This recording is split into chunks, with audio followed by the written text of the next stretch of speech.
Yeah. Right, right. Okay.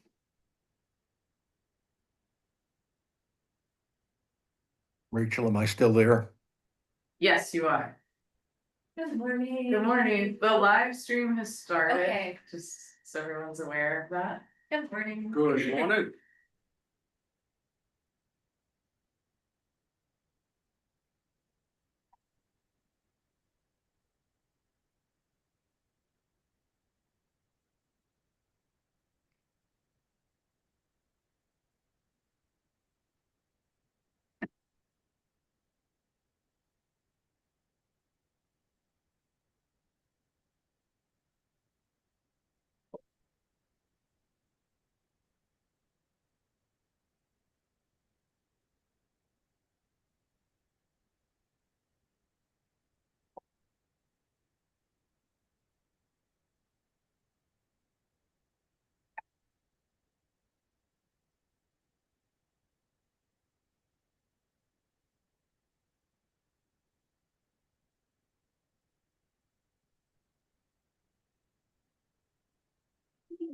Good morning. The live stream is running. Joey, do you need materials? I think that. Thank you.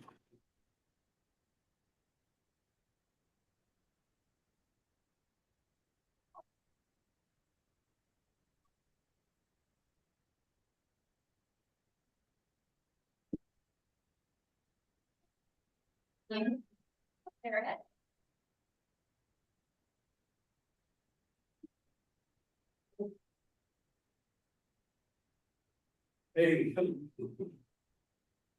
Oh, you're right up. Wonderful. I'm leaving. 7:30. Yes, no, I'm not through until down to 7:30. I've been a little bit. Yeah. Oh, a little quicker than I thought it was gonna be. Oh, coming up. Through the Haynesville woods. Yeah.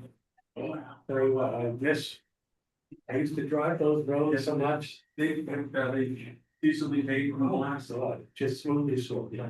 They did it a couple years ago too. I went across it, she was pretty fun. Yeah. I mean, I come up for the meeting over to, yeah. Come up the same way, that's the only way I'm taking. I think I'm like, my granddaughter's gonna be playing basketball in Lincoln, starting tonight, so we'll get on leave them, we'll go down now. Yeah, hate to see it move down the road. Yeah. Anyway. But anyway. Coffee and water. Good morning. Did you come up this morning or I stayed over. Yeah, long ride if you left this morning? yeah. Always think it's 3.5 hours from Portland, but it's really 4.5. So once I realized that, I was like, I'm gonna spend the day. Yeah. You think? It's over 4. I would say when we leave the state, come back and see the sign, you're like, yes, and like, so they're like 400. Yeah. It's a long ride. Yeah. You drove this morning? I did. I left when it was 7:20. I was, I think it was like. Oh, so 2 hours, yeah. A little quicker. It's been a few years since I've been out, so I. Yeah, I think it was a little longer. yeah. It's a beautiful, coming on Route 1. Yeah, There's, it was nice. Little wind. yeah, The wind was a little, yeah, last night. oh, yeah. We got no rain at all. Really? Not- Okay. It got overcast, it felt like it was gonna rain, but like sprinkled the whole time. Okay. It wasn't, I even said to the wife this morning, when she went out early, I said, ground wet? She goes, no. And I, saw the news when they talked about tornado. I know, I saw that. I was like, One did touch down, you said. really? Yeah, there was a water spout in Moosehead Lake that I saw somebody posted. You Wow. can see it hit the water and shoot Wow. out. It was really coming down. Yeah. So. We need the rain. I mean, I was hoping for it, but it just never materialized. Yeah. I figured, yeah. Yeah. There were 2-3 areas that they said. They are locked. Yeah, I was like, this is right where I am. Yeah. I would have come up, but I actually was saying like. Yeah, yeah, that's nice. Take a trip up in the morning, it's beautiful. Yes. We can just kind of sit off to the side until we figure out how many of the actual committee shows up.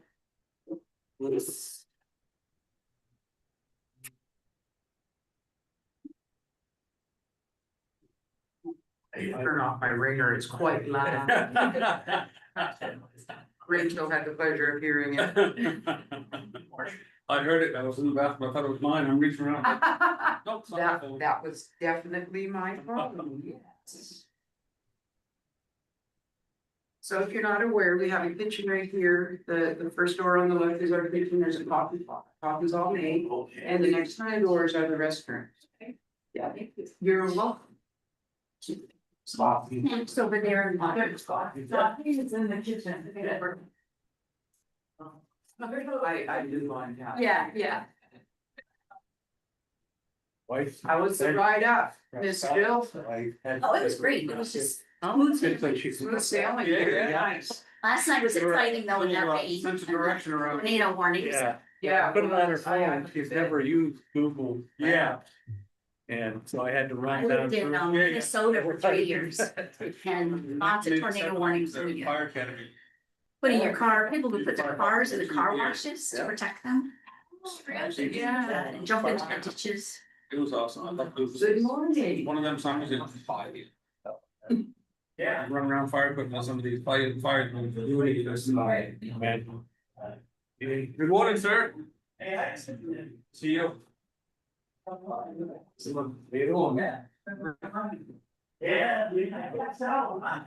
See a video of you the other day at a birthday party, bringing out a nice cake.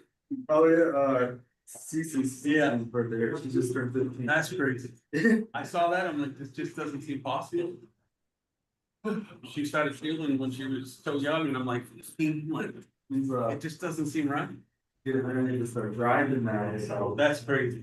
We were just, last night, we went for a drive off some back roads. So she just finished her freshman year, or? Yeah.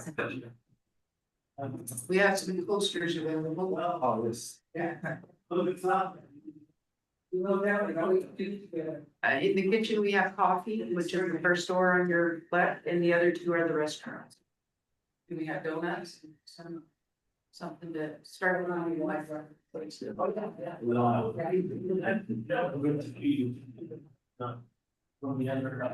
Yes. The live stream is on. For those of you just getting to the room. Hey, everyone. Morning. Miss Rachel, I don't know if you've met Councilwoman Naomi and Councilman John. We just met. Nice to meet you, Rachel. Say your name, everyone.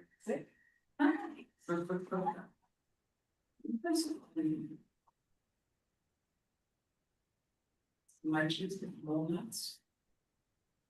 I'm about to go steal a donut.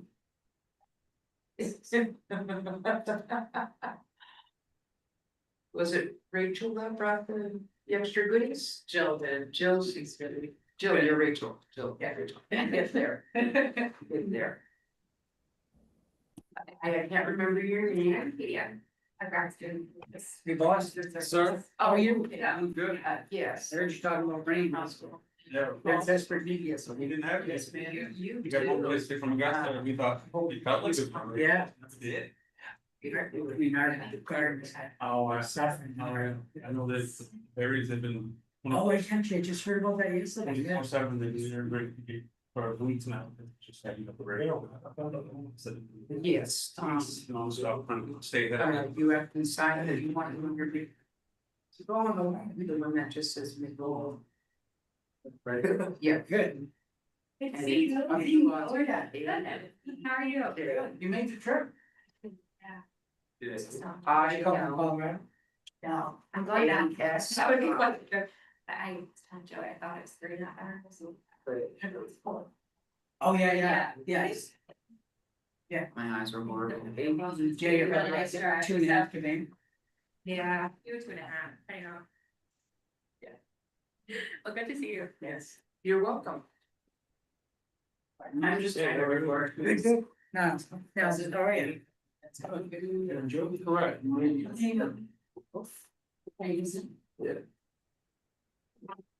Thank you. Now, it's just coffee and donuts, right? But it's okay. It's nice to meet you. I love your. What is Mr. Lewis time? Chia. Elected. Wonderful. Since fourth years term. Oh, wow. Hi, Nels. How you doing? How are you? Good. Been doing much fishing lately? Not really. And not boring.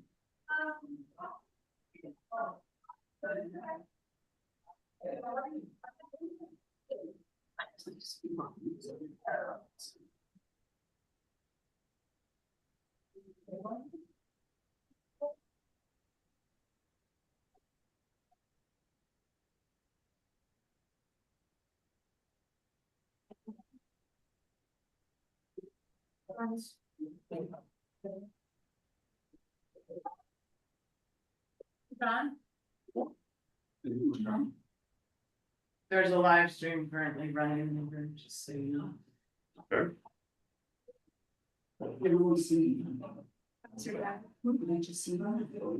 They're seeing that, but the mics are on.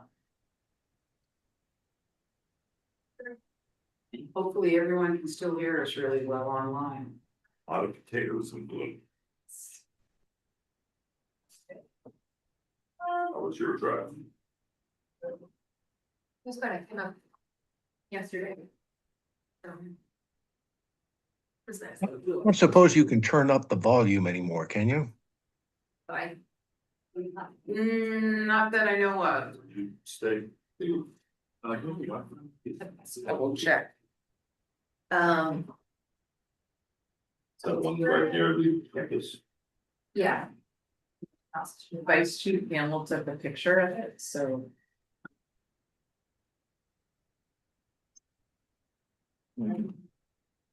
I'll tell you what, I'm gonna get my hearing aids. I'll be right back. I don't know if there's a way to see it.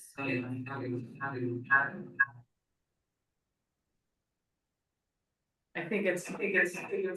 You gotta turn yours. Yours on. Mine's on. No, except for. You have an echo going on there.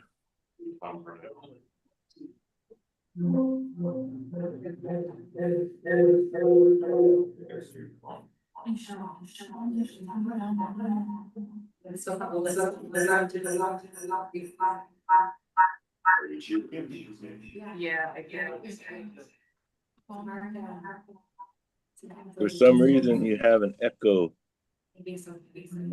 Yeah, I think, is that laptop on or off? I think it has to be.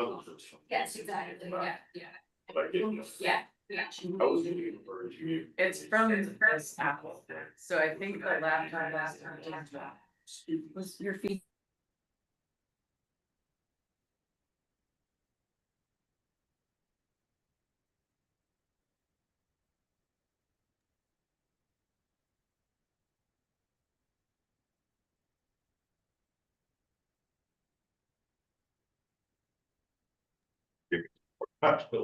Yeah, no, that's really good. Yeah.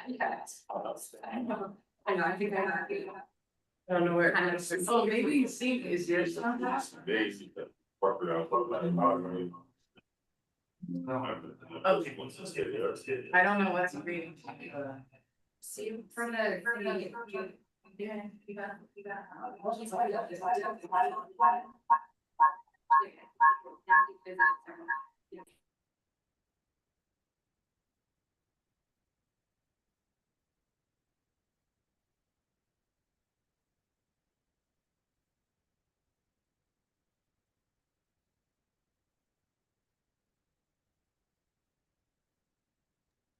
Sounds like that.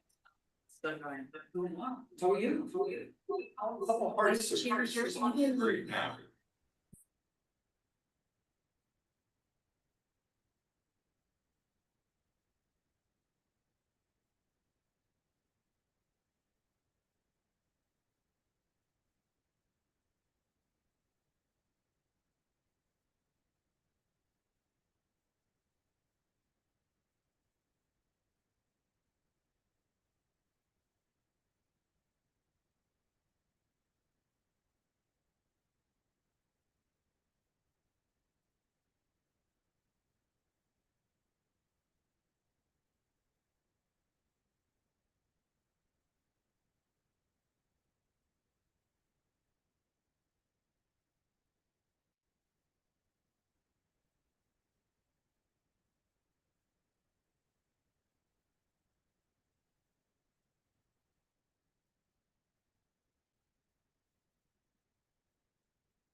Well,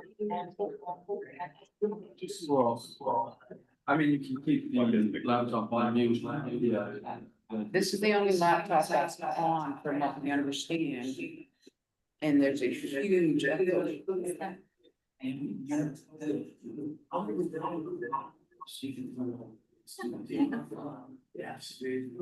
Can you guys still hear us? Yes, Okay, we're de-echoed. I'll be one of these two, I'll jump onto. There should be, yeah. Yeah.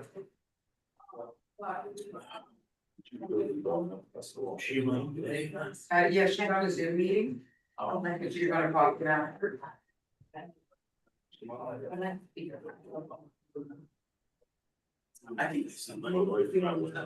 Oh, that's mine.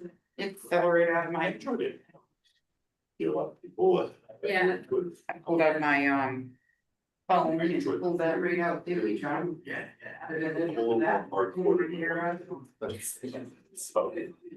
We got everybody here. Does everybody want materials? Yeah, the only thing I need is that. Respond to questions. Sure. States. I'll check my email, make sure no one's like. You don't mind, Sharon, and make sure our songs keep going appropriately. Like every, I'm gonna sit right there beside you, and you don't mind. Yeah, please. No. It's not. Here.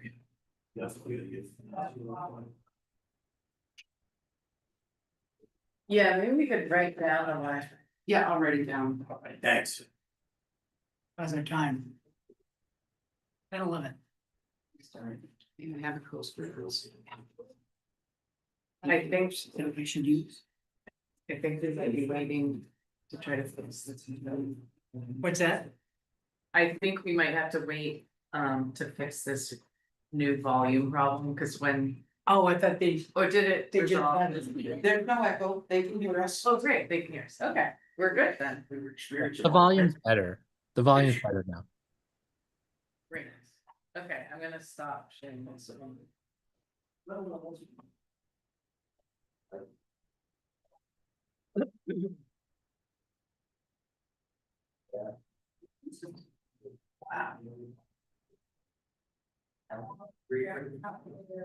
Did you use the password? Yes, please. They're all lowercase. It was just McMahon. Up to Lozzie. Welcome. Is it the McMahon Wi-Fi? Yes, just under plain McMatt, not guest, McMatt.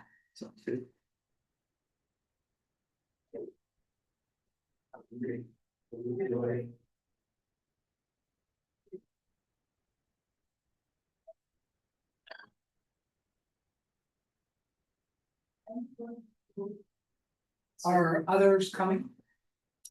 Or we don't know.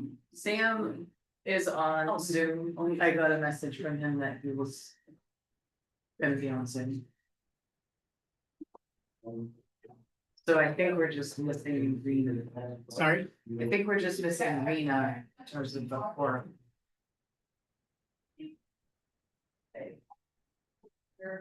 I can send her a message as well. I'm not sure if she was planning to attend in person. I tried to contact her for different ways, a couple of times and never again.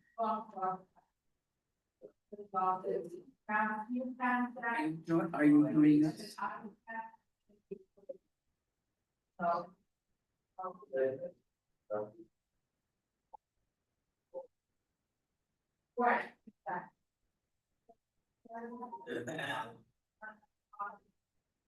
So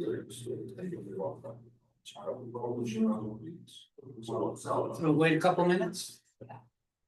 Karina, I don't know, I tried her three different ways. One time, she never heard back. Okay, I just checked text numbers.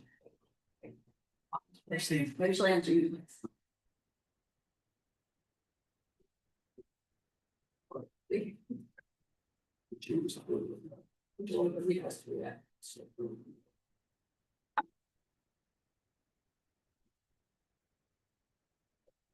So we usually start with like an opening on the side. And I don't know if anybody wants to that's the game. No, please, yeah, Okay. we're here as observers and to offer what assistance we can. Hmm.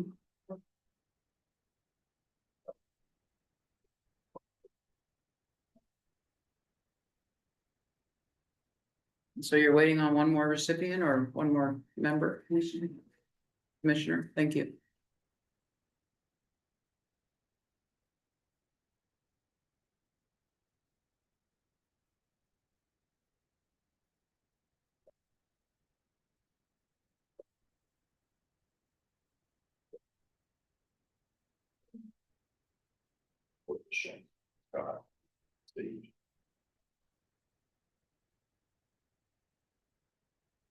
Did you get a donut? Don't want one? Oh. Is any more people coming in person? Not that I'm aware. We're unsure about Rena, right? Right. Yeah.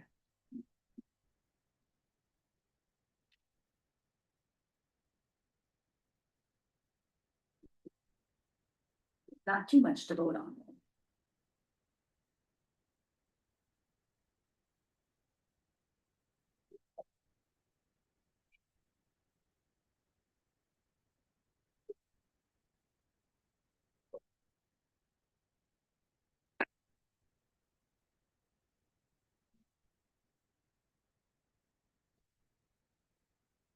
We can.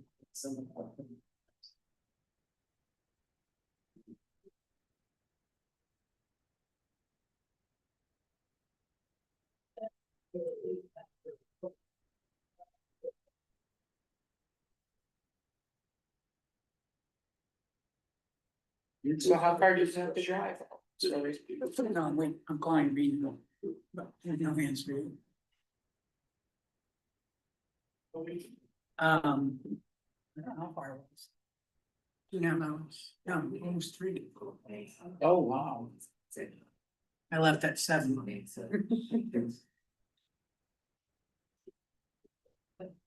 Right behind Joe. Got here at 9:30. Oh, Wasn't I him. was a ways behind him. So you should have been pulling in the person when I was leaving, but I'm see you anymore. All right, you waited on the corner, right? It only took me 2 hours, so I'm not talking about it. Yeah. You know, slowed down by the barracks, that was it. Oh, yeah. Right. That's why you're late, he didn't tell you. I saw a couple of them out there checking. Yeah, they- One just up from the barracks in black SUV. No, God, yeah. All right, so maybe we'll just get going and if Rena can join us, I haven't heard from her, I tried calling her as well, so. Sound good? Okay, so let's call the meeting, MITSC meeting, July 18th to order at 10:17, and I'll start with an opening to honor its creator.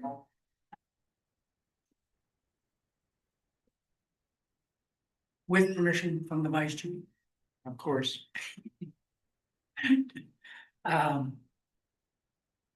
Uliwin Nikijiweskuman, Kamilin and Upch, Pemkiskok, Pamosawagan. Naga Kamilin and Eduji Wuli Nagwak. Ewi Gutia Gyud, Eli Witazig, Skit Kamig. Wijukamina Nikijiweskuman, Psidawen Gazelmanin. Nagadegweji, Wijukamanin. Namikwidahama Nugana, Elmi Nikana Yellow Deated. Naganikta Kwachkua was eated. Liman Nikijiwaskuman, Aho. Oh. Then we'll start with some introductions and I guess we'll go around the table first. And then the back and then online. Noel Louis, Askudumukan, Nagawalastug Nil, Nuje Azibai, Madak Nagog, Naganagurguk. Noel Louis from Passamaquoddy and Maliseet, and my tribe, my ancestors come from Pleasant Point Indian Township and Tulic, New Brunswick. Naomi Paul, I am the treasurer for the Mi'kmaq Nation. Good morning, I'm Jill Tompkins. I'm a Penobscot Nation citizen. I have a little Passamaquoddy and Maliseet ancestry as well. I'm the executive director of MITSC. Good morning, I'm Rachel Bell, I'm the projects coordinator with MITSC. Good morning, John Willett, the Micmac Nation Tribal Council. Z. Croft McDonald, the Holton Bound Mouse Sea Indians Tribal Commissioner. Joy Barnes, Indian Township tribal member, representing Indian Township. Nels Primer, state member. Terry Hamel, Vice Chief, Mi'kmaq Nation. Good morning, everyone. I'm Katie Donlin, grad student at the University of Colorado. I'm John Diefenbacher Kroll, the former executive director of MITSC, and I'm also, as of yesterday, contracted for MITSC. And online,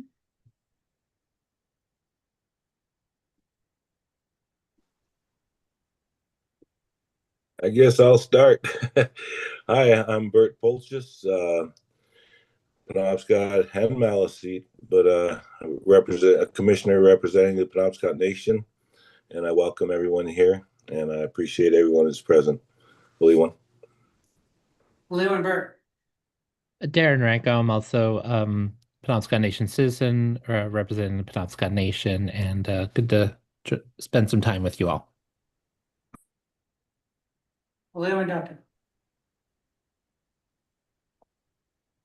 Well, I guess I'll jump in. I'm Bob Checkaway. I'm the other state member. I'm bringing down the southern end of this string in Freeport.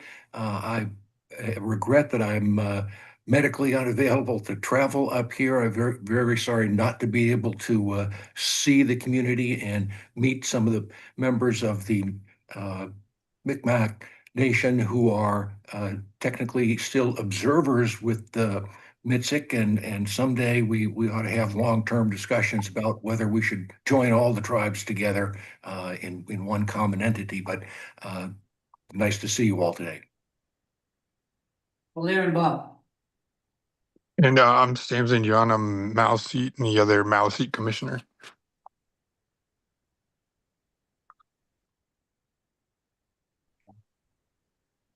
I think that leaves me, if everyone can see and hear me. Yeah, I'm Teresa Singh. I'm a legal fellow working with MITSC. It's good to see everyone. Thank you. And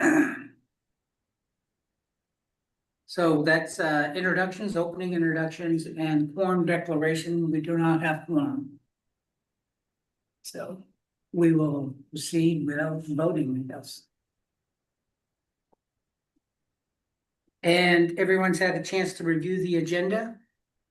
Any objections or changes or modifications?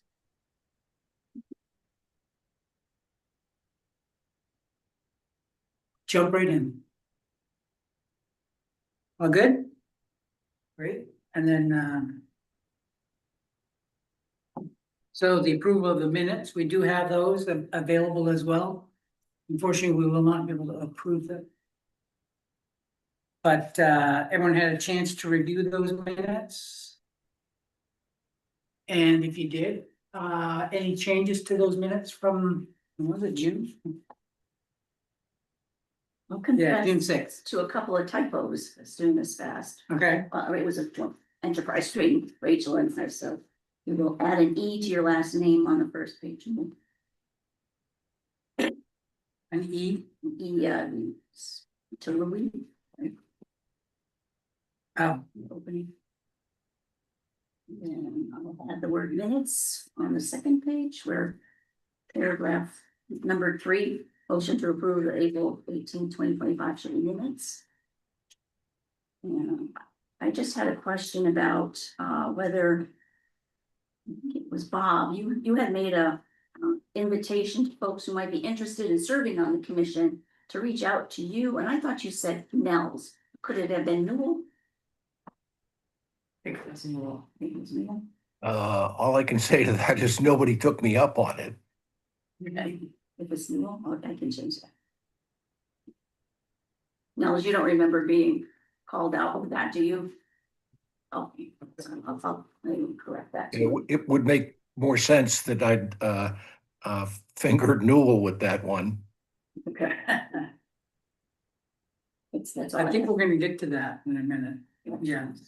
Next item. Any other comments on the agenda? I mean, on the minutes? So we'll pass on the approval of those minutes and save them for some other time. Have not heard back from Rena, so. All right, so update on the state of appointed commissioners. And we just touched on that a little bit. I'd like to say that I had reached out to Mary Ann Moore. Joe probably knows her. And had not heard back from her yet. And then Jerry and I still also have not connected, so I will follow up with him and encourage him to try to keep the ball moving with some names and potential commissioners for the state side.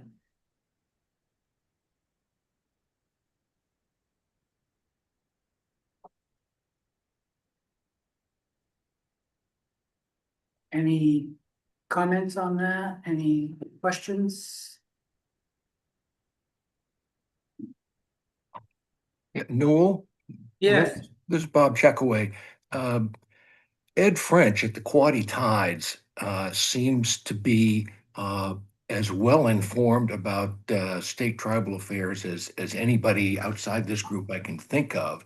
And it might be worth either inviting him to consider joining, or at least asking who he might know that could fill out the state delegation. Yeah, the person I asked, Bob, is Mary Ann Moore. She's a state representative, correct, Joe? Senator for Washington County down in area, Perry. So, and I don't know if that's even possible, right? Not if she's a current sitting. She's a sitting senator, so. And I'm not familiar with her term, so I can't speak to that. Maybe I'll get together with Joe and Rena to see if we can find somebody down there, and I would encourage the other areas to also think about the state commissioner side as well, and who you might recommend. We can recommend names, put them forward, but the state certainly doesn't have to entertain those names.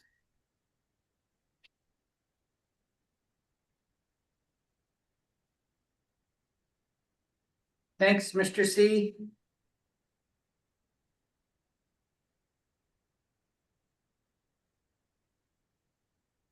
So then we're gonna look at the approval of the legislative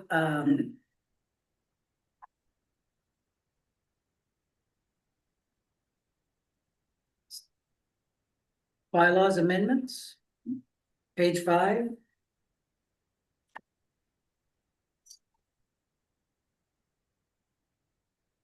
And I think there were not many, right, Jill?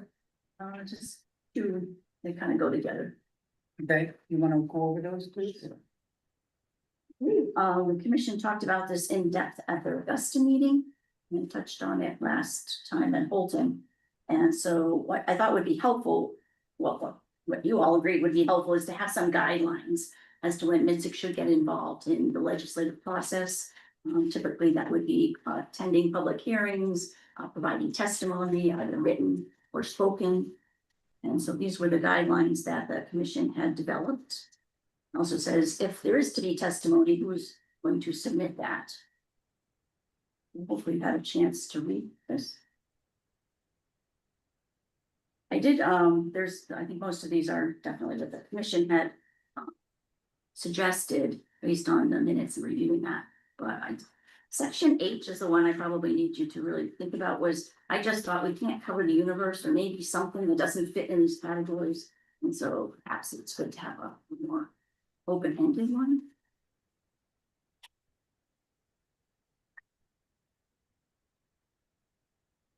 Which one's that again, Joe? On page 6, paragraph H. I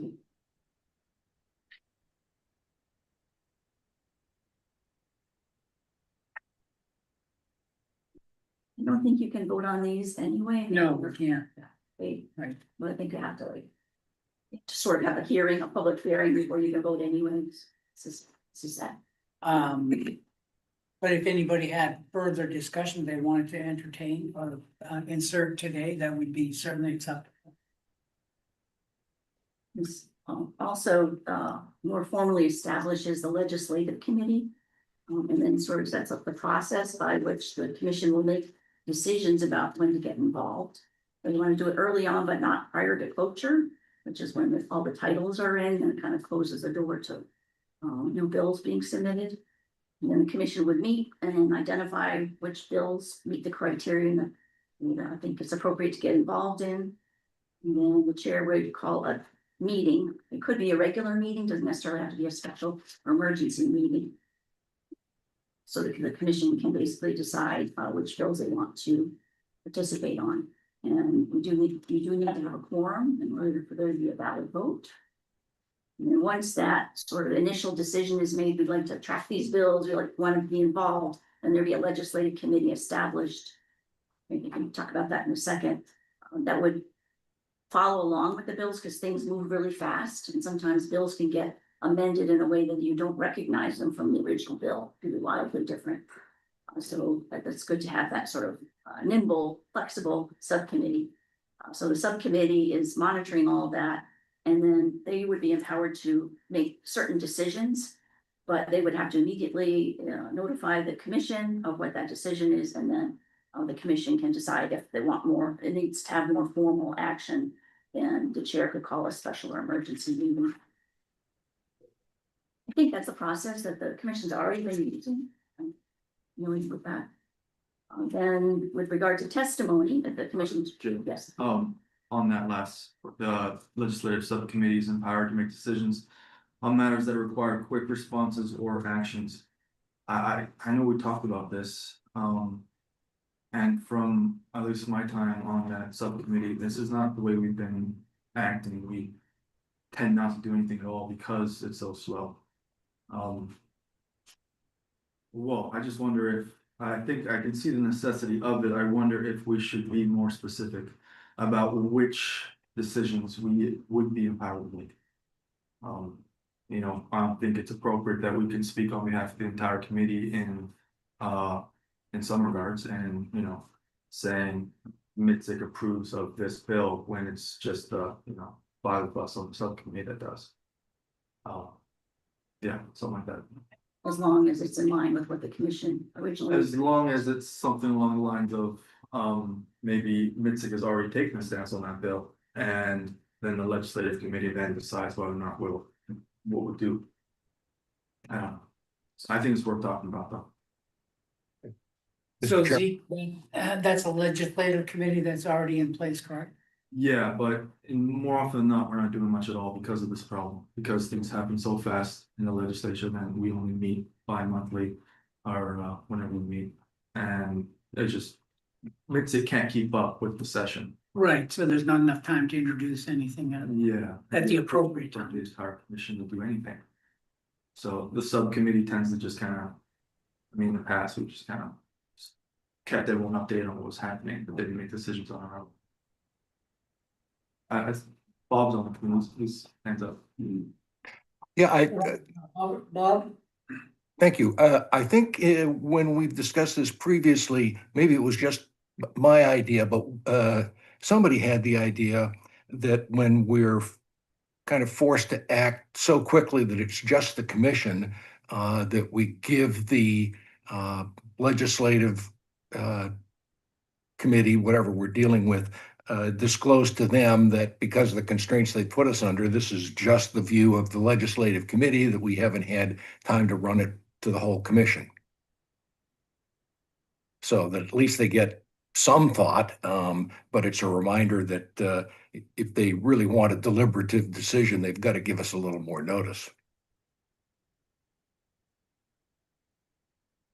Yeah, I think that, I mean, if we do want that language to be worth putting in the bylaws here, saying that. Any decisions that are entirely, legislative subcommittee should be acknowledged within whatever statements we're making before the state.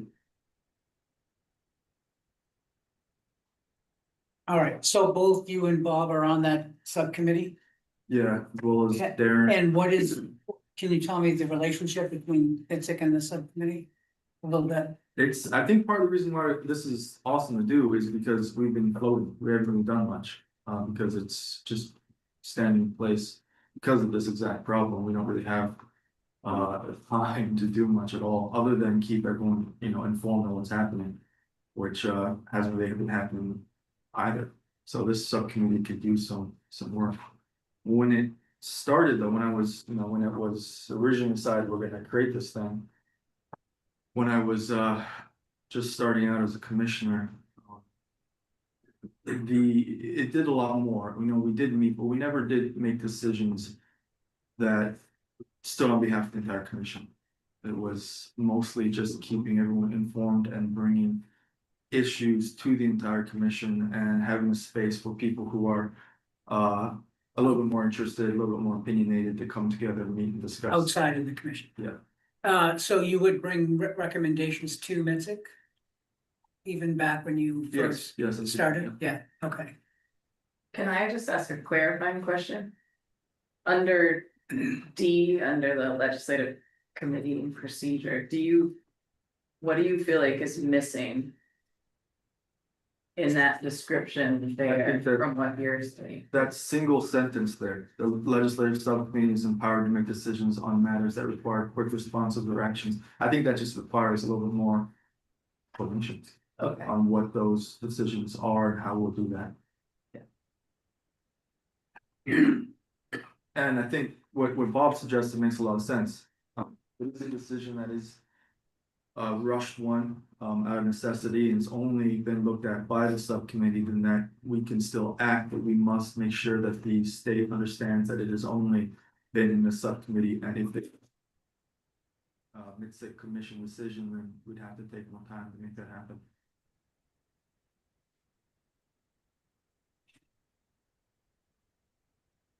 I think what I was thinking about was not like taking formal positions, like at a public hearing or something. But like when the Wabanaki Studies Bill came up, there were a lot of meetings with the Speaker of the House called. And some discussion about should things be amended this way or that way. And so it was sort of like you're on the spot and like, are you okay with this? So I guess I want to be able to empower whoever is speaking for the commission from the committee is able to say yes or no. Yeah, like we want to join this bill with your bill. How do you feel about that? And it's something that they need to know. And how much in advance would we know about these? You get called, sometimes I'm lucky to hear about the meeting. Oh, okay. So we had that, especially with the Wabanaki Studies Bill, it's going fast and furious. Yeah, And then even it got to the work session and it had been completely changed. right. But by that time, you couldn't say anything about it. So I understand that's coming back in January. That's what I I heard. don't know for sure. Have you heard that? I don't know. That was from Brianne. Oh, Johnston. Just yes, you're correct. Yeah, it's coming back in January, right? For another Right. session. Can I say something? I just wasn't sure if everyone could see that Rena has joined. Oh, no. And welcome, Rena. So I don't know if we want to go back and have any decisions. Good morning, everyone. Please excuse me from logging in a little bit later. Thank you for the messaging that I received. I was at the bank in Eastport. But I understand that you're looking at the proposed amendments that were submitted and discussing legislative activities and participation from MITSC commissioners in that process. Am I correct? Yes, Yeah, Ian. the subcommittee is comprised of just commissioners.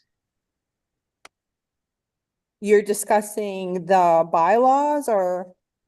Yes, Yes. or on page 6 of the materials. Okay, I'll catch up to you when I get to page 7. Thank you.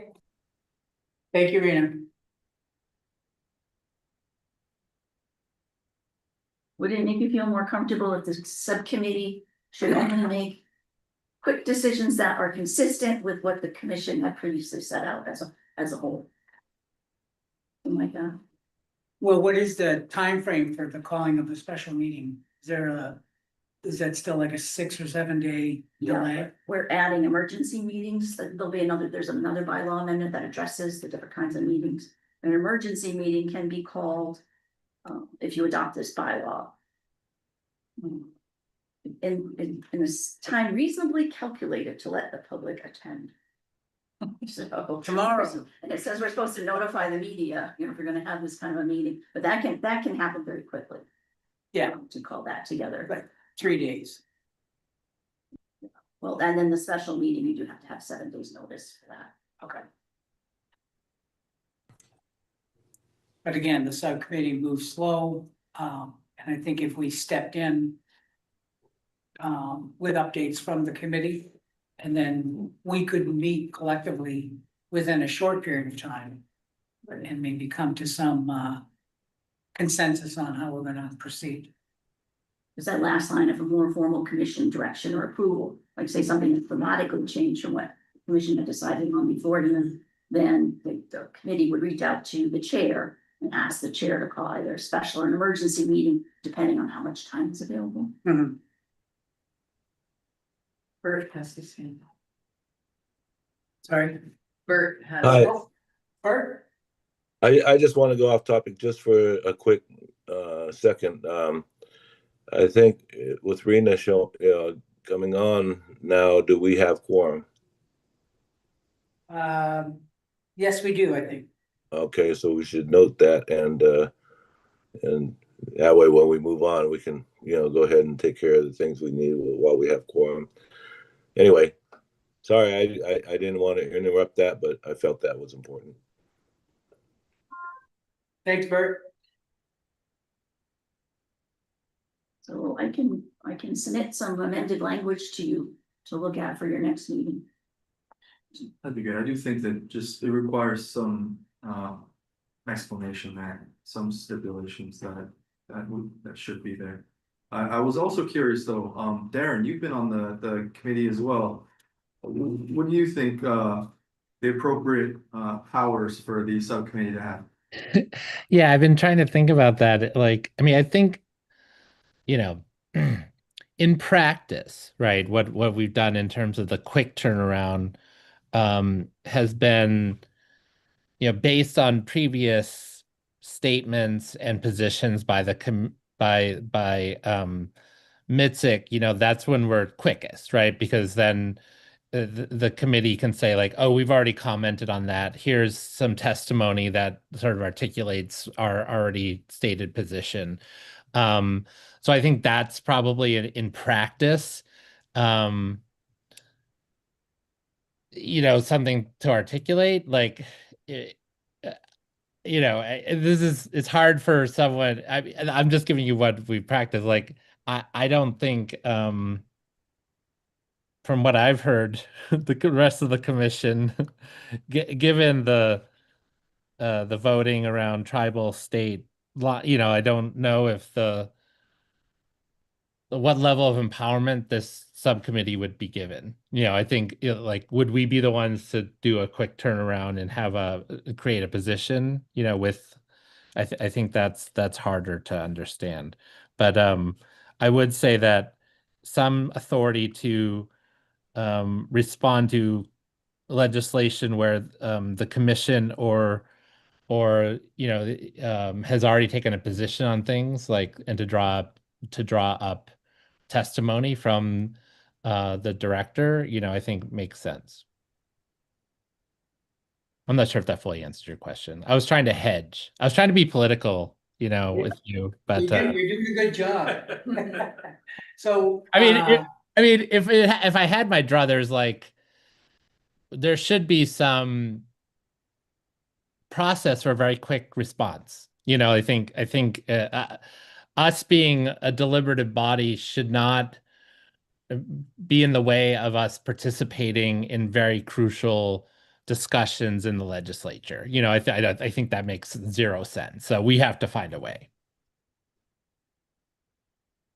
So I think I have one more question to, I don't know, Zeke or Dr. Renko, I'm not sure. Are you on, you're on the commission, Dr. Renko?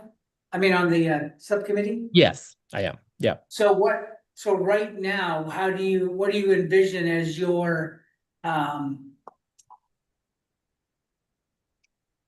authority or charge to the commission or to other legislative bodies? Yeah. So the thing I just articulated is part of it. Like we're able to kind of respond quickly in consultation with, you know, you and Jill to prepare testimony on previously taken positions, right? So we kind of articulate that in sort of like as a collective. I think we also see our role as, you know, if there is a need for a quick turnaround of a MITSC position, that we should be able to over email or you know in some way. I think that we collectively decide, take a, you know, have a quick meeting. I mean, I think it would require quorum or a vote. Yeah, I'm trying to remember the rules of MITSC, you know, in terms of how, you know, do we do you know, off you know, votes by proxy, you know, like, can we do that as a MITSC? I can't remember now if we're able to do that, but I would think that we would want to have votes and take positions on bills in sort of an emergency quick turnaround kind of way. But I think that's what we've tasked ourselves doing is like, if we have time, you know, we go back to the commission. Like we often have a report, right? We're saying like, this is what's happening in the legislature. You should, we should take a position on this. And then we have a discussion across MITSC for that. So I think that that's the role that we would have as this subcommittee back towards the commission, as opposed to out towards the legislative bodies. Thank you. Yeah, so we have done that in the past, right? Proxy? I think I remember doing that at least once or twice. Also, Rena has her hand up. So just a second, Rena. Yep. So I think we have done that in terms of like, maybe we just came to consensus. I don't know if we voted, but we certainly came to consensus on email before. And I'll make another comment as well. I'll go to Rena. Lou and Noel, I apologize once again for coming in late, and this may be where my questions are going to come from. In relation to, you know, the role of the legislative subcommittee. But as I look on page 6 up on number 1, letter E, that was what my question was around. Not only to the commissioners of MITSC, but also to the board of the Wabanaki Alliance when it comes to legislation that affects the tribes and how each tribe response. Just want to verify because I tend to follow, you know, leadership, in particular, you know, my chief here, as well as, you know, Chief Nicholas from Indian Township, just as, you know, being Passamaquoddy and on the board of the Wabanaki Alliance. So I'm just wondering, how does the role of MITSC, its commissioners, its subcommittee, the tribal ambassadors and the tribal representatives, how do they all come together when we're responding to legislation that may affect one or more of the tribes at any given time? There may be legislation that affects one tribe, but not necessarily all of them, or it might be legislation that affects all of them. So then I asked the question, so what happens if the position from Wabanaki Alliance, although we're supposed to receive it from the chiefs themselves, I personally rely as a board member to get my direction from the chiefs relating to legislation. So is that going to be a consideration of MITSC and its subcommittee and on having them work with WA and then follow, you know, the direction of the chiefs in how to respond to legislation? That's a lot of questions wrapped up in. Yeah, well, in chief, yeah, so I think, and that was gonna be my follow-up comment to all of that, is that I think each and every tribal rep, right, would consider their, I think MITSC should take into account anything that's brought forward from the tribes. Like I wouldn't, I don't chair from that position where MITSC is coming up with any issues that we're going to address. Right, I think Nels and Bob and the native commissioners would bring things forward from their respective communities. And those are the things that we would either bring to that subcommittee and or MITSC. And I think Rena just was reiterating that a little bit in terms of like where she takes her direction from. And I would say that that is true, right? That we're not, MITSC in itself does not push issues forward without tribal input. And then anything from the state commissioners as well would be weighed in on the commissioners, on the MITSC commission. And I think that how you would operate with Maliseet as well? Yeah, I would agree with that. I'm looking at this list, I liked it. I seem to cover just about every possibility. And tribal leadership it's broad, but I think it covers it. You know, that would include representatives, state representatives, tribal representatives, and tribal ambassadors and chiefs. And if there is a request from tribal leadership, then we can bring it to the table here. And same with the request from state as well. And then we can talk about it here. We can each, you know, individual commissioner bring it back to their leadership, and then from there we can make a decision. Great. So is there further comments? Concerns? I was just thinking of a situation that came up this last legislative session, is that there was I think a committee or a commission being put together to look at amending the constitution of the state of Maine. And there was no tribal seat there. And so I thought, well, this is something that, you know, the commission should speak up on, because, you know, my concern is, you know, the tribes fought very hard to get Article 10 published. But if they, you know, reconfigure the constitution, how do we make sure that they continue to publish Article 10? And so something like that, where there was no specific tribe that came forward, but we spotted it as an issue. So. And it was well into the legislative session. So, Yeah, imminent. But I think that issue would be less critical to the tribes, or no? I mean, it could be critical, I guess. well, it's, yeah, so. But that's where it would fit under HUB. Something, because you can't anticipate every situation, and that was one of the weird ones. I mean, I would hope that the tribal commissioners would, you know, be speaking to their leadership, and there's that kind of open, you know, back and forth. And you could say, oh, by the way, you know, commission thinks it might be important that we weigh in and say there should be a tribal seat, or maybe two. Commission. But then again, but also even in that situation, tribal commissioners would be made aware. Oh, absolutely. Right. Because they'd be part of Yeah, the decision to okay. weigh in, but it would kind of have to go through, I think, the legislative subcommittee. Right. Because it is in the middle of the session and they're deciding things right away. Yeah. And so the subcommittee then have to say, okay, well, this looks kind of like the direction we want to go, and now ask Newell to call a meeting and to approve that. Okay.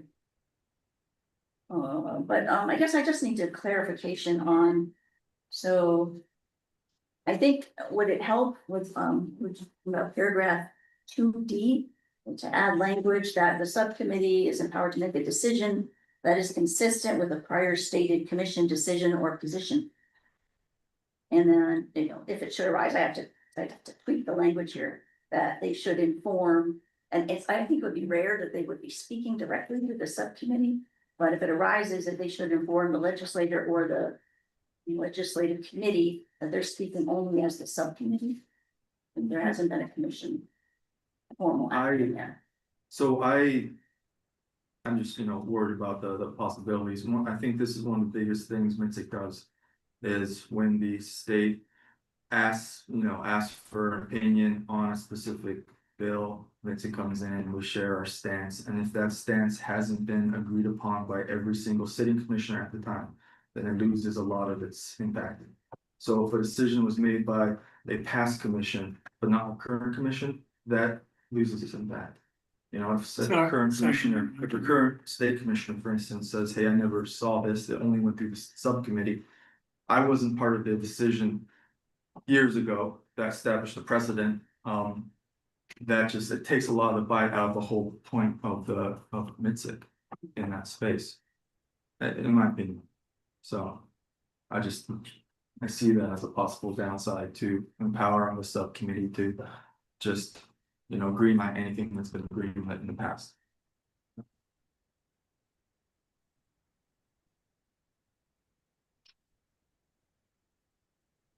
Okay, so I'm just thinking about, the subcommittee would come back to MITSC, correct? And I think that's, it slows everything down, but I do think the powers of the subcommittee should be independently, but only in specific instances, and we can put those specific instances in bylaws. If MITSC has already taken stance and on a specific bill, and then that bill, suddenly changes over the course of a work session, and then they reach out to us again for is this okay with MITSC? Maybe in a situation like that, like the Water Market Studies bill. right. But And again, I think it's imperative that we act quickly sometimes when needed. Right, and if we can get the special or emergency meetings defined, I think we can do that. So is the role of the subcommittee then just to monitor what's going on and wouldn't make any decisions at all? Because if it all has to go back to the full commission anyway, they wouldn't be making any decisions. Yeah, but I'm not on that subcommittee, right? So I'm not gonna be aware of something that may be happening in Augusta. And Zeke is gonna call me and say, hey.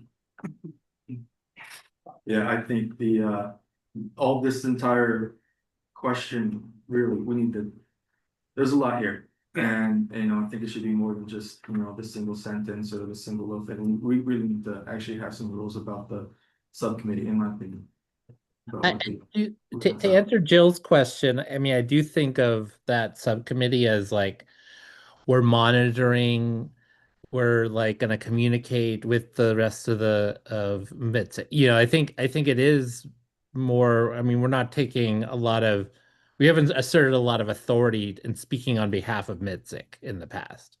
We're more monitoring and then bringing back particular issues to MITSC, the larger MITSC, and asking for, often it's like, we're asking for testimony, right? Official testimony from MITSC, often through Jill, right? So I think that's I do think it's more of a monitoring entity than it is a decision-making entity. But I would say that's probably the case with most subcommittees, correct? At the legislature? Or do they have standing recommendations that are enacted? I'm not sure. Yeah, right, so. I was just curious, John, as former director of MITSC, do you have any thoughts or insights into this issue? I drive my wife a little bit crazy because I'll say, I have many thoughts. But I'm sitting here and I want to respect the current executive director. One, I get it that you commissioners serve for a very meager per diem. But I think, Jill described and some of the rest of the discussion described some very real scenarios in the legislature. I was one of the people directly involved, in the Wabanaki Studies Bill last session and in the 131st. And a couple times, then Speaker Talbot Ross had her staff literally call a late afternoon before a morning meeting and say, show up in my office at 9:30, and you might have gotten that call at 5 o'clock, the previous day. So I understand, I think I have a good idea of the commissioners, some of the responsibilities you have, both personal and public professional ones. But I think that course of that legislative session, the legislative subcommittee needs to meet more often. I would say once the hearings have progressed and the committees are having work sessions and bills are getting reported out of committee, you need to meet weekly if you want to be effectively monitoring. Now, Jill or Rachel, or if you decide to have a chair of the legislative subcommittee, you could look, it's Wednesday, we're supposed to meet on Friday, there's no business, just cancel the meeting, but have the meeting scheduled so you can deal. As far as what Newell's been grappling with, I think you were in a good direction there, Newell. I think it's always best to have the whole body make a decision. I might, though, give a contingency if there's such a fast decision before even a special meeting could be convened. That committee might have some power to speak to that issue, because I've been several times. The speaker, the Senate president, the committee chair turns to you, what is your position? And I like what Darren said at the beginning of this discussion. I think MITSC has a role to play in this. And if you're, take yourselves out, I think the state of Maine and the Wabanaki nations lose something, not having that perspective. And Ambassador Crawford McDonald, you were very right, though. The process around making a decision will be super scrutinized from MITSC. It has in the past, and political actors who don't have the best interests, I think, of justice between Wabanaki and the state of Maine will definitely scrutinize. Was so-and-so, so-and-so was not part of that decision. Is that a legitimate decision? So you're right on target about that. So I think, to summarize, legislative committee is going to need to meet more frequently. I don't know if that's possible, but I think if you're really going to be engaged in the process, always try to have the body of the whole. But I think there's those circumstances where Jill and Newell are in a meeting, and the bill's going to get heard that day in the House. Someone's offering an amendment, and they say to Newell and Jill, what is MITSC's position on this? That's a reality. And you might say, we can't be involved. That's a legitimate process too. We can't be involved because we want to protect the working relationship of MITSC and its credibility. In those instances, we're just going to have to pass. And that's legit, but be clear about that. I think, how deeply engaged can MITSC be realistically maintaining this relationship between the state and the tribes, which is important.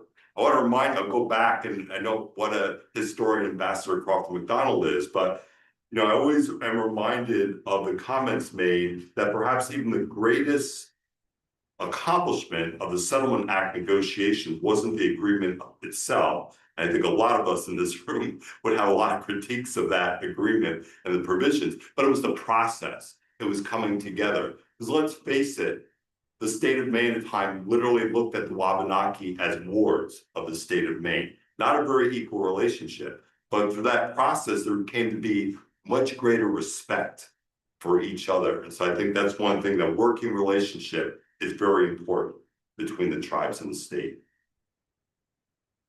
John, just so you know, last fall, I think it was last fall, we were meeting, the committee was meeting every Friday.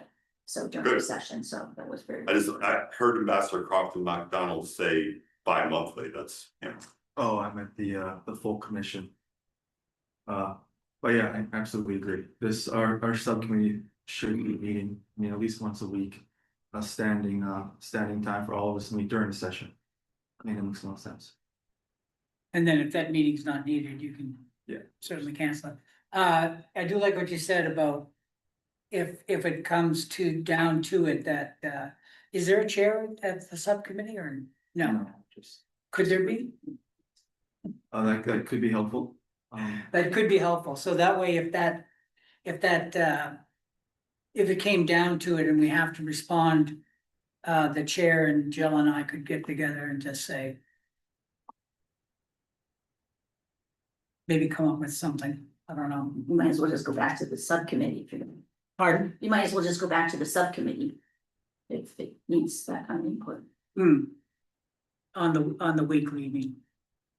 Oh, no, the weekly, they could continue to me, and like John said, if there's nothing going on, there's no movement, then just say, hey, there's nothing going on. I used to do a chart, I would still do a chart of every bill that's going on, where it's at, what the next step is. So you could see kind of what the flow was. Or if you needed to meet more often, you could call another meeting, but. I would give the subcommittee some flexibility about their meeting schedule. Yeah. What works best? So. We don't want to be dragged through the mud again. What's that? We don't want to be dragged through the mud again. Well, John, I just want to say, thanks, because that's what I was kind of trying to get at is there are people in the State House that will try to poke holes at our process and yes, choose, the smallest thing. So I think this is really important to make sure that we get this nailed down. I would also say some attorneys who work for certain interests that perhaps are very much opposed to some of the Wabanaki nations in this room.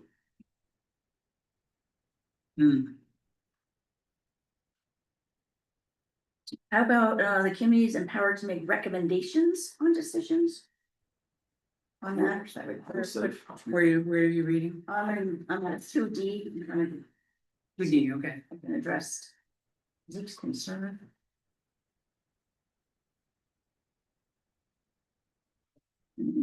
Get back to the full commission. Why don't we? Well, it's not available till noon. Okay, So, I'll see you at noon and. okay, yeah, maybe I'll figure out my FaceTime issue here in the meantime. Okay. Thanks, Bert.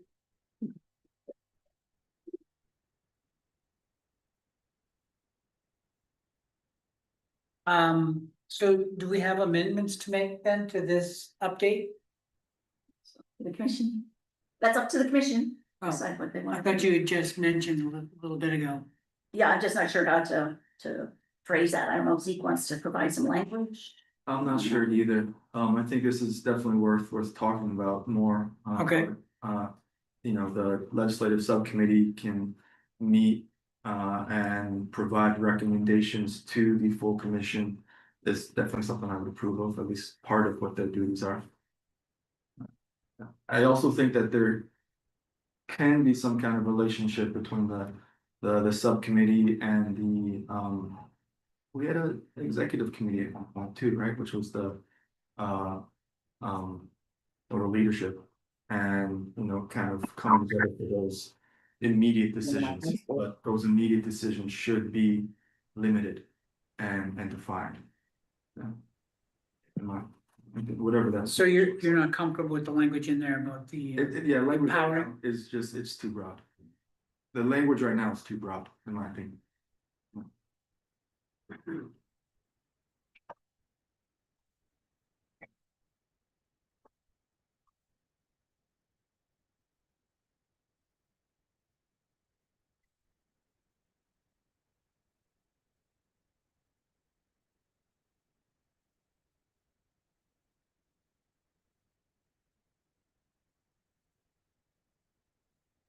I think the only way to address what your concern is for there to be more emergency meetings. That the subcommittee is monitoring everything weekly, and then something comes up that needs a quick decision, then we will have to call maybe an emergency meeting.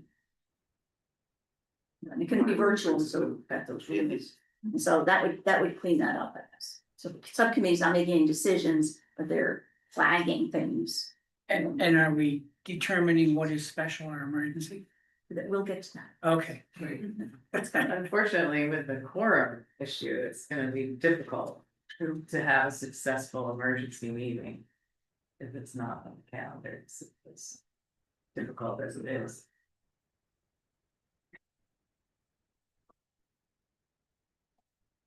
But Newell's gonna get us our 4 new state commissioners. Yes.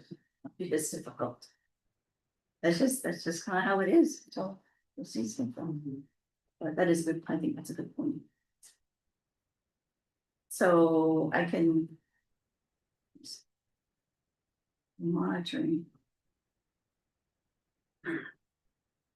And I guess if it's a subcommittee believes that there needs to be a commission position, then they contact the chamber. We call a special or emergency meeting. What about this sentence reporting back immediately to the entire commission by email? I mean, I think we were trying to get around the challenge of an emergency meeting by allowing a way for people to respond if there's an issue. Does that not feel adequate?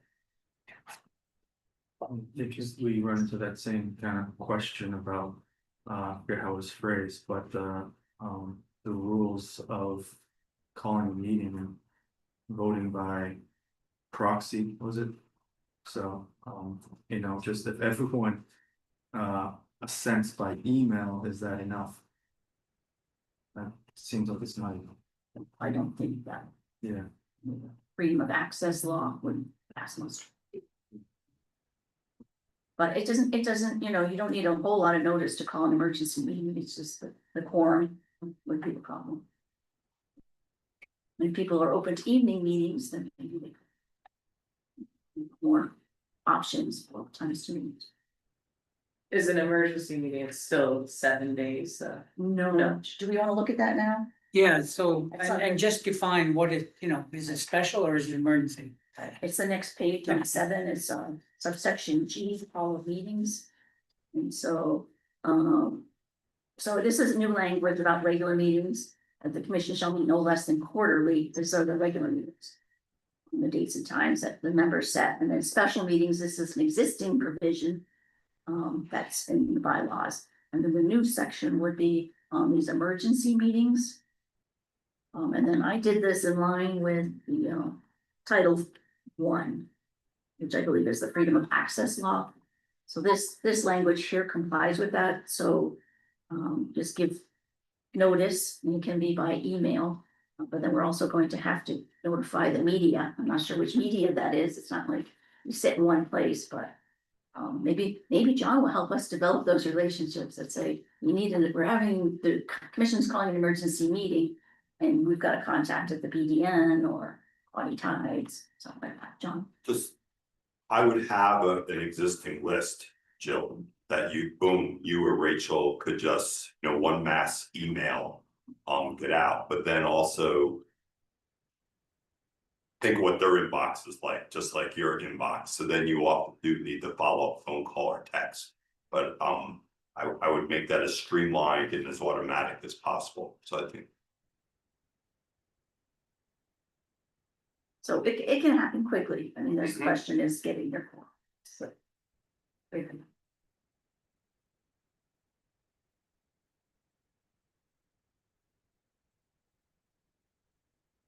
But it still also doesn't state the time frame. there's no, I think even under state law, there's no time frame. But it just says, what is this, reasonably calculated to allow public attendance. Tomorrow. Yeah, could be. Okay, I like that. So that's so. So would it be helpful if I redraft 2D so that we don't have this, the subcommittee isn't making decisions, but they're raising the issues with the full commission? And they'll probably have thought about the issue, and they probably will have recommendations. So they will do that, but they won't be making any decisions on their own. Yes. Can you just tell me who is on the legislative committee, subcommittee besides Darren and Bob? Ezekiel. Yeah, there were others, there was, state commissioners that were no longer with us.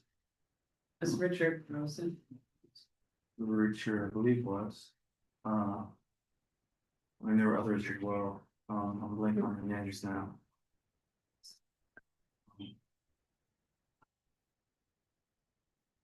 Yeah, I'm sorry. Bert has his hand up. Robert? Hey, just a quick suggestion, maybe, if Rena would, approve. I think that Rena would be a big asset to that subcommittee, with her experience and knowledge. But that would be up to her. That's a suggestion, Rena. There was, Sandy Yarmo was, so. Oh, yeah, right, So she's no longer with us. right. Rena is there now. Yeah. Might be good to have another state commissioner on there. Even, look, There's only one more. I know, so it looks more even. Al, you're right. Congratulations, Nels. Very Cuthbert. Thank you.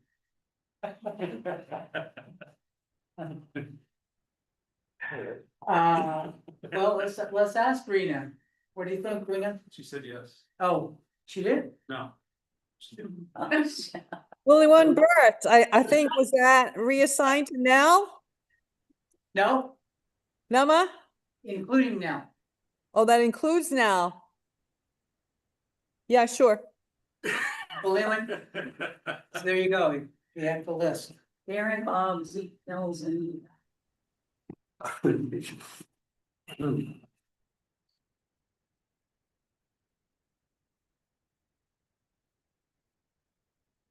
Okay. Any other comments, questions on that legislative update? Legislative, where am I here? Bylaws amendments. so I guess, did you have a chance to look at the meeting language, G? That, you can also, there's would be your 3 types of meetings. And then in terms of H, it's the notice, where's the, what has to be in the notice and where does it go? And so, I kind of amended this to match what our current practice is. You can tell me if I'm wrong, Rachel. But with commissioners, the tribal chiefs, tribal representatives to the legislature, tribal ambassadors. I took out tribal councils because it's really hard to keep track who's on council and keep coming and going. And so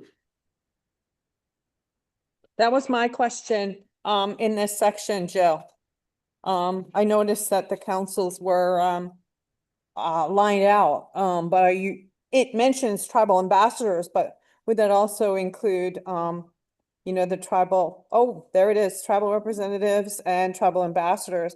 But as far as councils go, I think it's a learning of, election cycles for the various tribal communities. And just a communication, every couple years to update, for the councils. Most of them sit, well, Saviak and Indian Township, they sit for 4 years. But we do rotate every 3 years. How about, clerks, tribal clerks? And then, with the hope that they will disseminate that how they see fit. Oh, yeah, there you go. I'm sorry, we rotate every 2 years, not 3 years. Stagger every 2 years for 3 seats. I think tribal clerks would be a good one, Ambassador.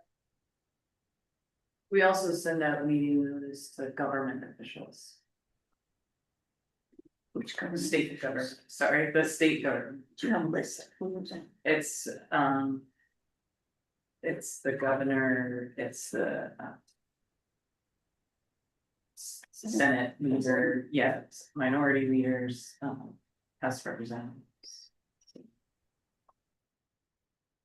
The Attorney General.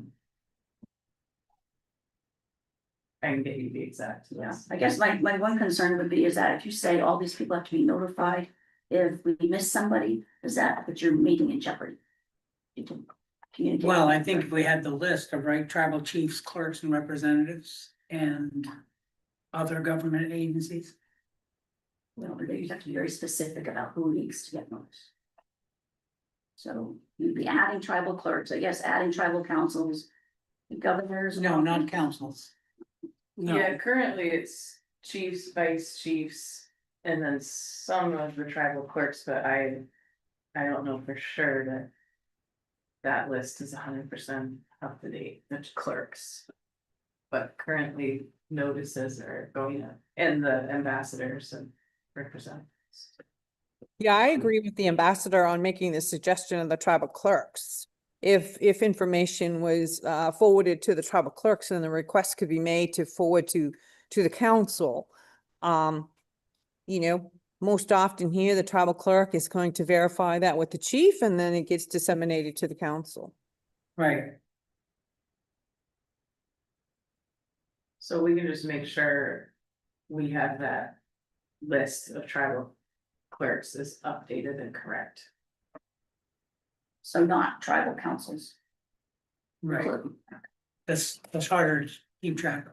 And then For the chiefs are harder to keep track of as anybody. Sorry.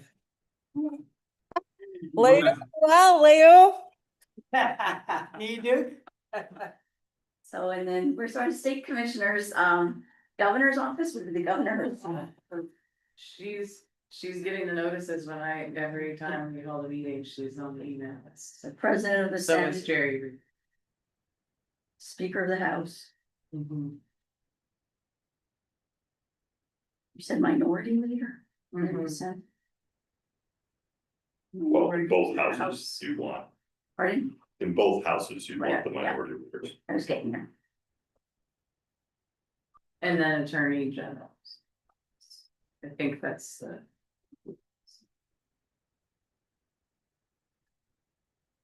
And actually, if the commissioners could help us keep our lists up to date, because we were in the meeting the other day, we found out there was a new ambassador.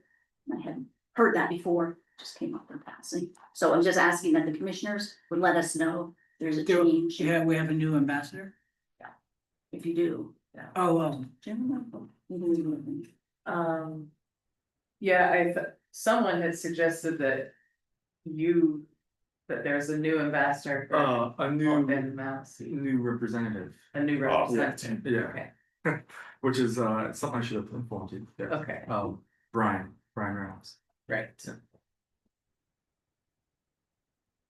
but you're still Correct. Yeah, I still have my position. Yeah.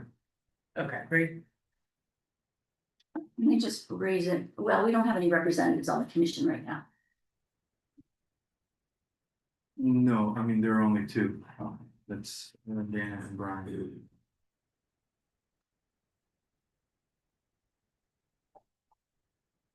And I can add to that list then. So for emergency meetings, that's gonna go out to all of them. For all meetings, right?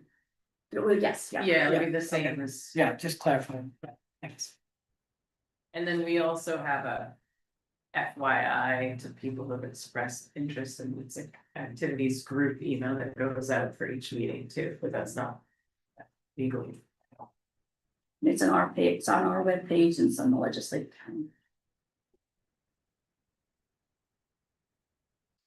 So I will get some new language for you to look at the next time.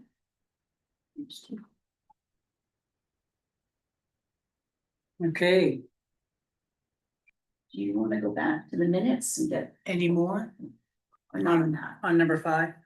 All right. Any other comments on Article 5? I mean, agenda number 5? If not, we'll table that for the next meeting with the updates forthcoming.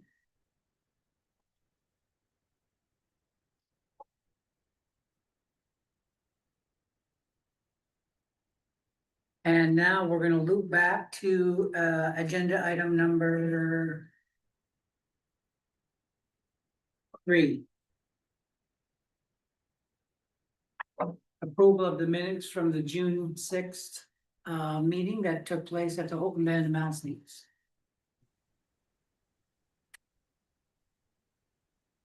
Motion to approve? Motion to approve, Robert Checkaway. Bert wishes us peace. Second, Is there a second? Bert. Oh, who? Bert. Bert. Oh, thank you, Bert. Second, Robert Polches. So any discussion? We had a couple comments earlier about typographical adjustments. But other than that, Noel, yes, I would question my attendance. you would? Why would you do that? What was the date? June 6th. You were there. You were there. Okay, all right. That's why I was questioning my attendance. Oh, okay. Sorry. I didn't understand the comment. Yes, you were there. You were with us. At least that's my recollection. He doesn't remember. Oh, shit. Which today, July? Yeah, I got it. Noel, Okay. what's the Augusta? All right, any further discussion on the minutes? All in favor? They do it, well, you have to ask each person. Pardon? You have to ask each person. Oh, okay. Ezekiel, Approve, no. Joseph, Yes. Nels, Yes. Robert Checkaway, Aye. Robert Polches, yes. Dr. Ranko, Yes. and Sam St. John. Yes. Thank you. Rena? Oh, sorry, Rena. Uh-huh. Thank you. That's Rena question mark to you, Newell. Yeah, Obviously exactly. you're forgetting her. Yeah. Actually, I should log in as Rena question mark. She will win.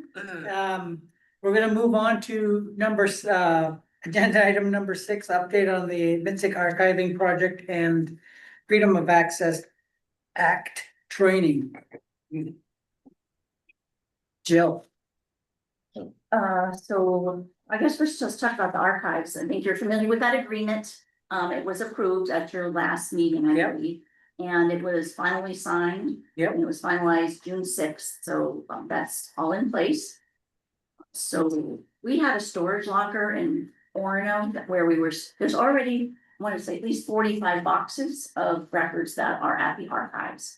And then there was another 20 maybe that we had in a storage unit in Orono. So Rachel and I moved those over to the Fulber Library.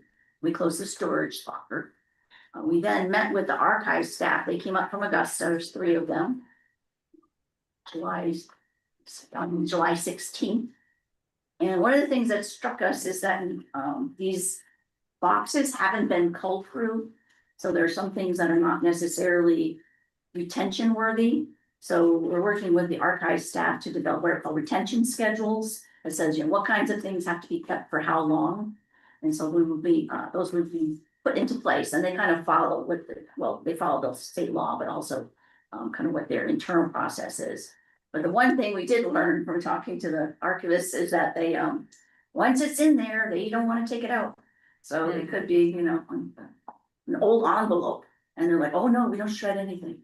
So we're gonna be more careful that when we send things, we will follow the retention schedules for that. And then we had quite a discussion about emails, because emails are considered records as well. Mostly if they're substantive, well, only if they're substantive. So it can't be like, do you wanna go to lunch? But that's gonna be another procedure to go through. There was some question about that business of culling them through and finding out what's should be really in the archives versus, what doesn't need to go there. Processing came up. And so they were saying, well, we only have 2 processors. And they started looking at Rachel and I, and we're like, well, we really have 0 processors. So I think we're actually gonna have a meeting, is it Monday? With the Christian Coates, who you met, he came to the meeting. He's now, I think, officially the state archivist, so he's approved. So I believe he's gonna be talking about that issue on Monday. So I'm hoping that they'll take that on, because I mean, this is kind of their work. So they can do it very quickly, I would think. But anyway, even they say if they were to do it, it would take months. It's gonna take months because of how much is there. And that confidentiality is one of the primary things that they're looking for, is Right. like, It's not just things that we typically think of as being confidential, like personnel records. It's really anything that has like identifying information in there. So if it's people's addresses or phone numbers. Then things that might be protected by attorney-client privilege. So I was wanting to know, Bob, you represented MITSC in the amicus brief in the Penobscot River case. I don't know if there's other litigation materials, but that might need to be gone through, because there's things that would be privileged, as well as maybe work product. So anyway, that's gonna take some time to go through there. I do believe we still have some files that a former. I was just gonna ask if I may. Yes, please, John. Is there a formal training you received over all these different document classifications and how to treat each? I believe so, yes. There's a training. That's very important, especially when you're under state law. Got to have, dress right, even right down the cover sheet. Yeah, it goes hand in hand with, so the freedom of access law goes hand in hand with the archiving requirements. So we have to first figure out, is it a public record? And therefore it needs to be retained. So there is training that's required. I'm looking into it a little more, because it says commissioners, but then, the top of their training page says for elected officials. And I did ask Christian, I said, well, does that include commissioners who aren't elected, they're appointed as well? My understanding is that it does, but off the record, the commissions don't comply with it all that strictly. But what I thought I would do for you, this actually, I don't want to get there quite yet, I'll come back to it.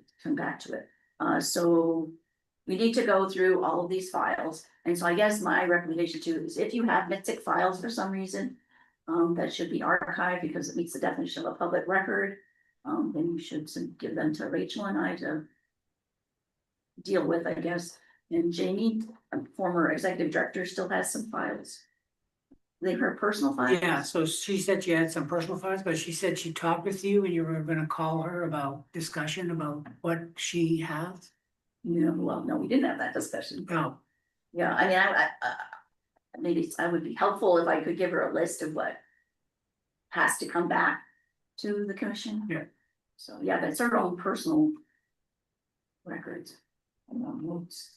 Yeah. yeah, it seems like. I'll let her determine handwritten that. notes were something that they don't really want. They want like the final draft of things. So if there were handwritten notes that turned into minutes, they don't need the handwritten notes. They need the final draft of the minutes. And then in terms of correspondence, it seemed like the correspondence was pretty like, when it's a really official correspondence, that's when it needs to be turned in. But as Jill said, it's like, it was interesting to hear, like, once it's turned into them, if something's deemed confidential, it still will be released 75 years from now. Like, it's not gonna get shredded. It's just marked confidential for 75 years and released as public record. So I did have another question. So are all of these gonna be digitized or are they gonna Yes. be, okay. Once we get it culled down. And then they're still gonna hold on to the original boxes, Yes. if you will. You see, John, you did hand over a hard drive or Sorry, part five. I now have that. But you're probably familiar with what all is. No, when I became MITSC Executive Director in September 2005, Diana Scully just said, I've got a bunch of MITSC stuff I wanted out of my house. So I rented a U-Haul truck. I probably contributed at least half those boxes that are in the archives at the University of Maine, but I did not go through them. There's no way I would have used up all my consulting time for 6 or 8 months, you know, going through them. But I am very concerned about what's in those boxes, right? You know, there's personnel records, there's a lot of personal identification information. You know, we know how rampant identity theft is. So, you know, all that stuff needs to get pulled out of those records. And actually Katie is only, unfortunately, she's here with us in Maine for another one, but she volunteered to assist us with that process. She's been living in the archives anyway for her scholarly work. But I'll have maybe have her execute some kind of a confidentiality agreement. No windows. We just want to, it's tough. But Jill, maybe, well, I was ignorant, and I know the expression, you know, ignorance is no defense, but no one said anything to me, you know, these are state records or the state archivists, you know, I have to say I generally resisted as executive director ever anything being characterized as state, because it's the Maine Indian Tribal State Commission, not the Maine State Commission. But you know, that's just pop. But no one from the state said anything either. And there were definitely actors from the state who were scrutinizing certain activities of MITSC very, very closely, but no one ever said boo about, you know, the archival records. Yeah, this past year, I think it's come up in different situations. What is the status of MITSC?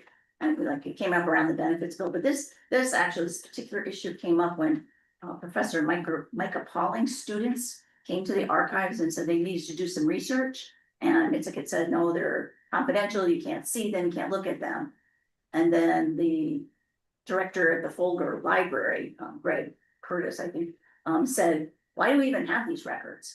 And then that, I guess, must have made its way up the chain and so on. So all of a sudden, that's how we're here, saying basically these are state records. That was the determination. But on the other hand, it's actually great for us because we don't have storage space. Right. And we don't have the digitization capacity, and nothing that is truly confidential is going to make it exposed. And both Diana and I were very concerned about holding these records in our homes, fire, and them getting destroyed. The University of Maine has a climate controlled, you know, space that's designed to hold records. So we will find out more tomorrow in terms of the division of labor, following through them. And of course, share the retention schedules with you. I did look at the Permanent Commission on Racial, Tribal, and Indigenous Populations to see what theirs were. And so I think they'll probably be pretty similar, just minutes, annual reports, things like that. So this kind of dovetails into the point you were raising about the. And even one step further on emails. Are you implementing or have put in place any classified emails? They're all, you know, that usually at the beginning of the email you're asked. Or there's a system in place that literally catches your emails and they kick back. Have you ever heard of such a thing, for starters? I haven't. And I could furnish a little bit more information on that. I don't know how I'm thinking from a federal end. But We don't. you're talking similar to a lot of standards that are similar to the federal. Well, we don't even have a network. So when I started, everybody was saving their information to their personal laptops. And so I freaked out a little bit about that. And then we set up a Google Drive, which is something you do with your kids or something. So, but, so only a few people have the access to the Google Drive. That just still isn't, it's a cumbersome process because you have to take the document, save it to your computer, and then you go to the Google Drive and you have to upload it. So it's a two-step process, whereas many of the larger places I've worked, you have a network and everything's automatically saved to the network. And only those who have access to the network do. And then with emails, I don't think I've come across that system, but we should be including at the bottom of our emails, kind of what attorneys do, saying this may be privileged, and if you received it in error, destroy it or return it, or. You know, you start out with something and build your way into, like I said, it becomes the responsibility of the individual, putting out the email, to label it appropriately. That'd be part of the training, if and when that training will be administered. And I did get a proposal to have us get a network set up. SJ Rollins, who does a lot of work with the tribes, will be helping to be our network administrator, set that up. And I'm sure a consultant would help to get that set up, so that, you know, you're not setting yourself up. right. So we're working on it. So just to Councilor Roulette, no one ever said anything to me. I will, I guess, give credit to Jamie Bissonette Louis, who was chair, saying, we need all of John's emails.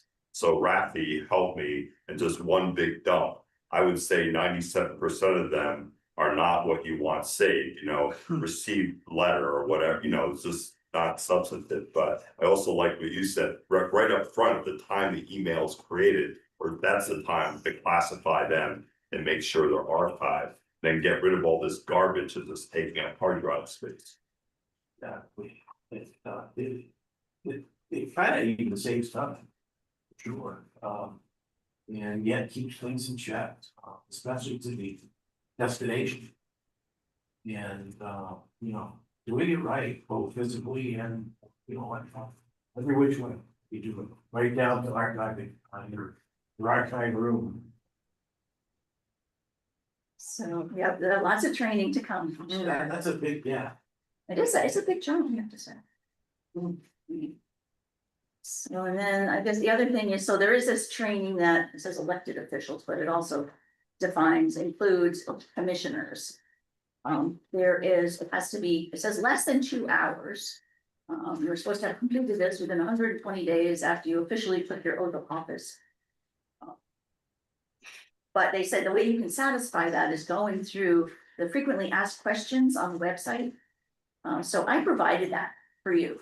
So if you have insomnia and you need to put yourself to sleep some night, I've given you the means by which to put yourself to sleep. I mean, I think that they intend you to go and look at all the links. But I think you can go through this, and this supposedly will suffice as your training as commissioners. But I might want to send you a form that says you have read it, and that way we'll have an official record that we've all been trained. There's a more in-depth training that I might try to attend through the Maine Municipal Association. I think it's coming up in November. It costs a little bit to attend that, but if anyone else is interested in learning more about freedom of access and what your responsibilities are as a commissioner, let me know. But in the meantime, I would just request that you read through these materials, and then I'll send you the form that you just send back when you've read it, and I'll start collecting them. Did I forget anything? I think so. So, in response to John's comments as well, I just would say, I don't think you had a MITSC.org email, did you? No, No, and I think we do have them now that both you and Rachel use, right? I don't use it, and I really don't want one.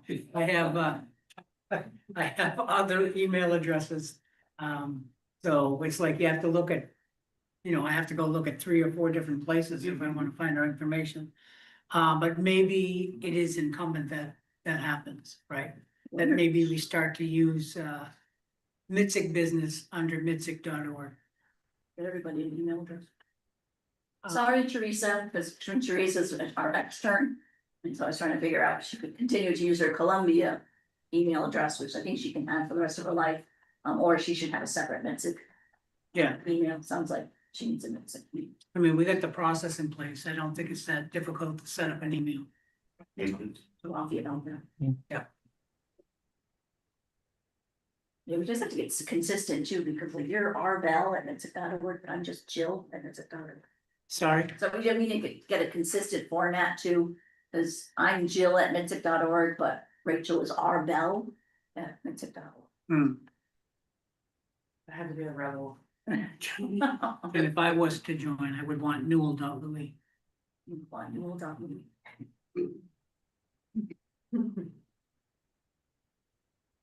Um. Yes.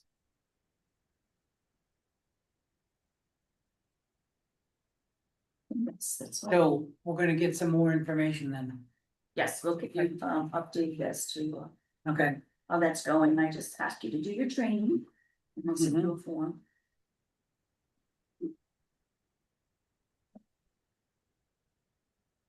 Any other comments? Item number 6? Yes, Newell, Yes, all right. check away here. Yeah, thanks to everybody who's been working on this. Special thanks to those of you who actually physically dragged all of that stuff from across the state. And John, DK, if you're still there, you might enjoy this. I've been experimenting. I'm here. What's that? I said, I am here, Bob. Okay, I've been experimenting with the wonders of artificial intelligence lately, and I know we've wondered for years whether MITSC is, as you say, considered an agency of the state of Maine for any of these purposes. And I looked it up this morning. I said, is the Maine Indian Tribal State Commission an agency of the state of Maine for purposes of the Freedom of Access Act? And the answer came back, no. It's not. See MITSC.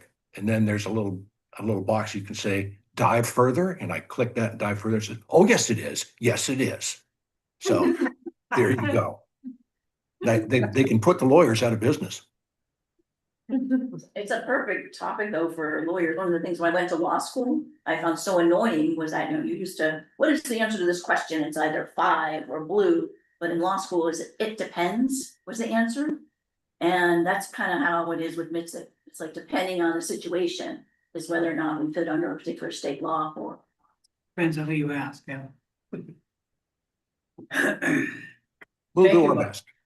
Thanks for that research. Yeah. I think to do that. Anyone else? Katie, would you Sure, mind yeah. sharing your story about last night, Oh, should I? if you're comfortable? Yeah, is it okay with the It live is. stream? Okay, Is it, are you talking about her? No. Oh. I mean, I I'm guess it's- fine. Yeah. Look, now I let you speak. Yeah, it's kind of bizarre, but I was at my hotel room at the Presque Isle Hotel. And I had a strange experience where I was on my way to bed and I heard someone punching the codes of my hotel room. And got in. Luckily there was dead bolted, so they didn't get in. But it was funny, so then I go out into the hall to try to see what happened. And I saw the governor. And some members of her team.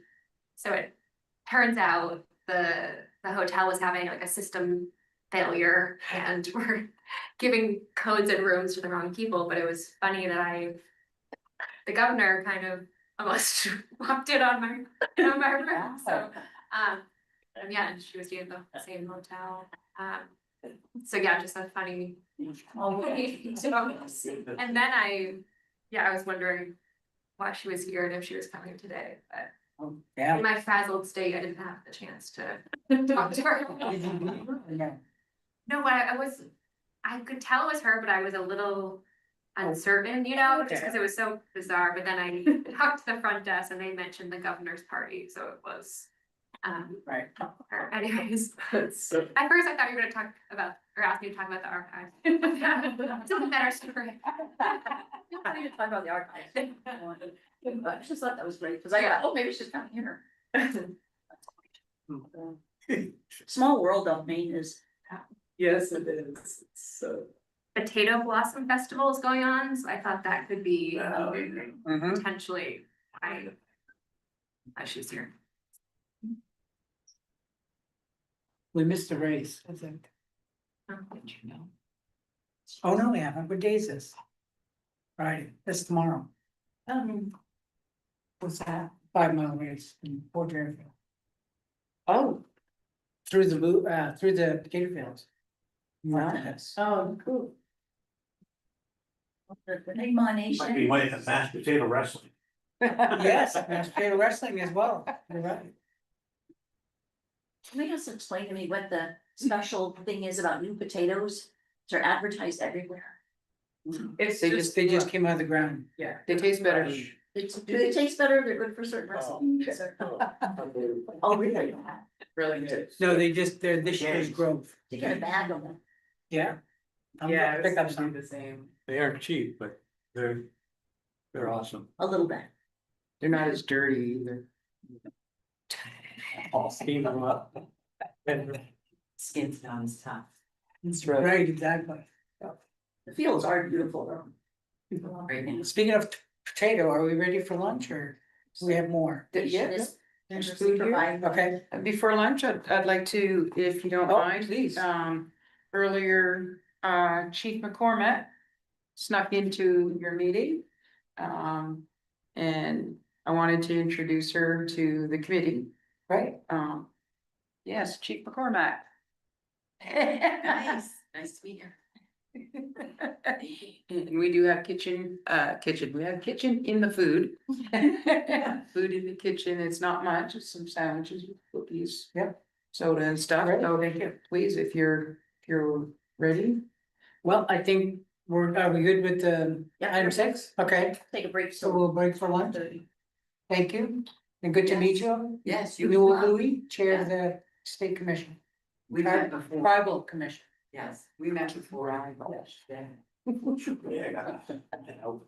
Well, thanks for coming. Yes. Definitely enjoy it. We don't have any. I know, now we're actually. Are we working on the part thing, Joe? This is my first, one. For business cards? You sound knowledgeable about the. Security. Oh, well, two federal agencies, you know, PFAS, there, part of, the next fucking law. Are you tired now? It's we've met. It's actually, you know. Yeah. That was great. Yeah. Back. I mean, luckily I had the. Swing it. Yeah. I'm fully back. I mean, that would have been interesting, you know? Like to mute the mics for our lunch and then we can turn them back on. I keep feeling the wrong mouse.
stop sharing your screen.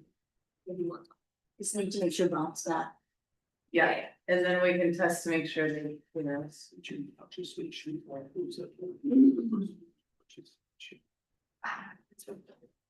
Is everyone in this room all right if I take some photographs? Cause I'm often doing work for MITSC educational and promotional materials and we lack. How's my hair?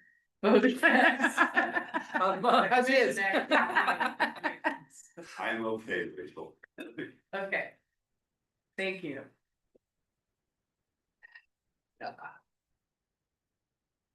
Yeah, so I might just at some point, you just never down, taking some pictures. So does MITSC meet monthly? No, we have a month, and we're thinking about changing it. Yeah, in 2026, it's gonna be quarterly. Quarterly. Yeah. Okay. And we try to go like to each tribal area as well. Very nice. Yeah.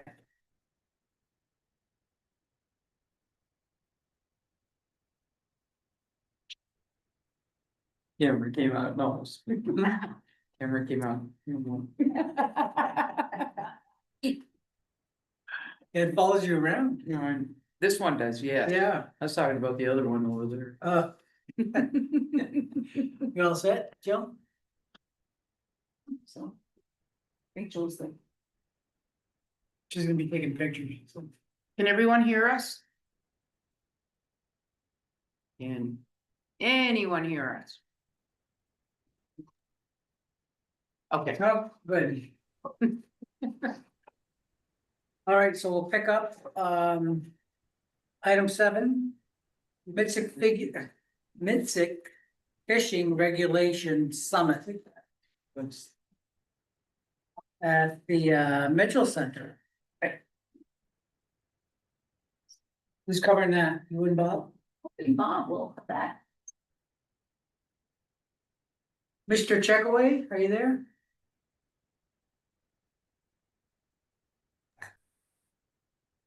You're muted. You're muted. Okay, now I'm not. I just thought I'd introduce this, and I know you had a number of questions that you sent out, folks, by email. I wondered if you wanted to like repeat those or discuss those. Yeah, I haven't heard anything back from any of the fisheries biologists unless they may have replied through their commissioners or maybe they called Sam St. John. Sam, are you there? Yep. Our biologist will be in attendance. Okay. Yeah, I was just, let me preface this is, for folks in the room who don't know, one of MITSC's statutory responsibilities is to develop fishing regulations for pretty much border waters, where there's tribal land on one side and non-Indian land on the other, and then certain ponds within tribal territory that are 10 acres or more. And so those rules have not been officially updated since 1998. So that's what we've been working on quite diligently. We've been meeting, we've met with the tribal biologists at least twice. And then we've met with the state a couple of times. And as we've been going through the process, more and more questions keep coming up. And some of them are policy issues, and some of them are actually legal issues. So we thought it might be helpful to have a summit that would bring particularly the tribal folks together to start with, to see if they, had some common understandings or agreements about how we wanted to handle these things. So on page 24 is the flyer, and that pretty much sets out the agendas and what we hope to discuss. And first of all, we don't even know where our waters are. So we did meet with the state. We got a complete picture from their GIS information. And then the tribes have their own data, but then there's some concerns about privacy or confidentiality. And then apparently Penobscot a few years ago, John Banks, who was a former commissioner and also the head of our Department of Natural Resources, said that that couldn't be released. And so that's a little bit of a problem. If you can't say this is tribal water, how do people know which regulations apply? So trying to work through that. And then licensing, do we, but MITSC could ask for its own licenses. Hasn't done that so far, so then the question would be whether it should be, give full faith and credit to a tribal license or state license if it have it. And then just think a little bit more about with the seasons for fishing, things that the state has put in place. The tribes are still using, Title 12 or just following right along and just asking them to take a look and see if that's still appropriate. Same thing with equipment and bait. There's issue with lead sinkers to look at. Limits, and then the state asked us a question about the fish stocking, because they've been stocking, all these water bodies. And I don't think there has been any tribal input on that, whether that's a good idea or not. And kind of what goes along with that is this the heritage waters designation, which is it just ponds? Certain water bodies are designated as heritage waters if they haven't been stocked. Well, you can correct me if I'm wrong, within the last 25 years. It's been those stuff. And they have populations of heritage brook trout that have not been influenced by stock. Say it again, Nell, sorry. Hmm? I say it again, I couldn't hear. Heritage brook trout, they're waters that have never been stocked, and they modified that to be 25 years, haven't been stocked in 25 years, but they're brook trout, and some of MITSC's waters are heritage waters, and they're managed differently than no live fish is bait, and different bag limits. I think with the fishing regulations, fishing and hunting are the two areas where the tribes have really retained the most sovereignty and the right to self-government, because they have complete control within their territories, with the exception of MITSC, controlling over the ponds that are greater than 10 acres. So we need these questions answered, and originally I thought maybe we invited, of course, the biologists, natural resources staff of the tribes, but also thought tribal attorneys because of that GIS issue, but that's not really up to us. I think we'll ask the biologists if, when we come across a legal issue, if they want to refer it to their tribal attorney, they can do that, because they can't bring them in. Because we're not going to pay the lawyers, but that might be the next step. But Bob, kind of out of this, there's things you want to add about the questions that have come up and decisions that have to be made? No, I'm sorry, Jill. I thought, I'm still having a little trouble hearing. I thought you were asking about the informal email inquiries that I'd sent out just within the last few days, asking much more informally. Have you guys been able to talk to the regional IF&W people to talk about the couple of lists of discrepancies that have been going around? And generally, what do you all think of this project? Have you talked about stalking and so on? And I guess I didn't leave enough lead time. I didn't get any responses back. So we don't have any previews on what their responses might be more formally at the summit. Bob, Yes. John Soul is out west fighting forest fire, so I didn't have a chance to talk to him when you sent me the email. Again, he was fighting those fires last summer. He fights them every summer. But he left Monday, and I haven't been in contact with him since. Wow. We thank him for his service. 14-day cycles they go out on. Wow. I think when we get some of these questions answered, then we can really move the regulations to almost final draft. We did sit down and go through each of the different limits and the different water bodies, the ones that we knew about before. So then I had to retype them all because there's a Secretary of State had adopted a new formatting. And so we couldn't use our own one. So I kind of hope that maybe we wouldn't have to, I think Bob was hoping we could use technical process, but it actually might be more substantive. So we might have to provide public notice and have an actual public hearing, and receive comments and then report all of that. So we're going to follow probably the more formal process for doing this. Right, Bob? Right. And Sam, as long as we've got you here, have you had any informal discussion with the IF&W people? I know you're sort of the the newest tribal nation to develop your own fishing regulations. So have you got anything working smoothly, or is it not working yet?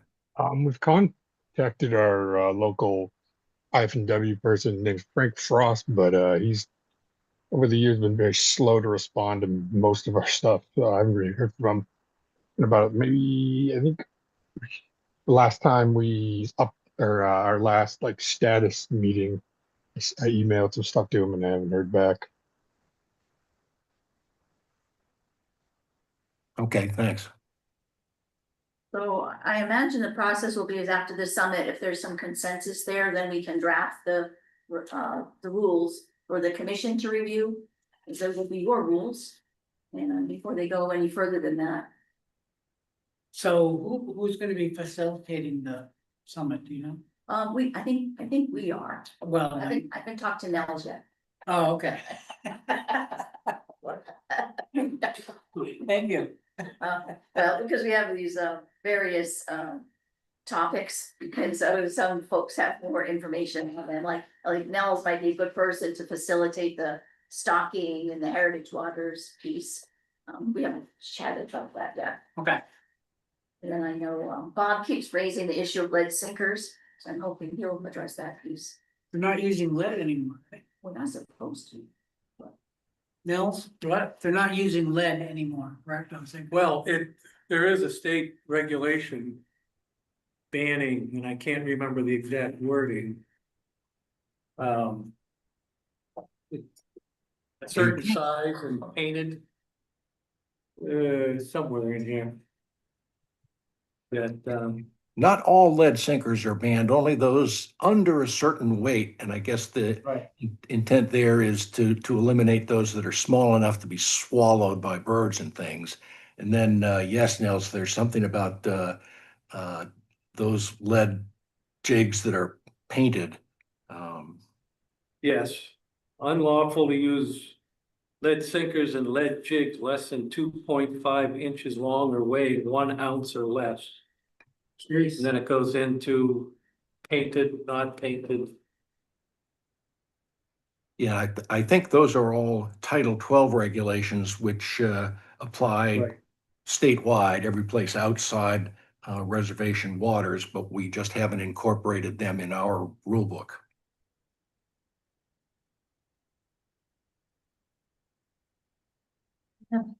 One question. How do you plan to disseminate this invitation out to the communities?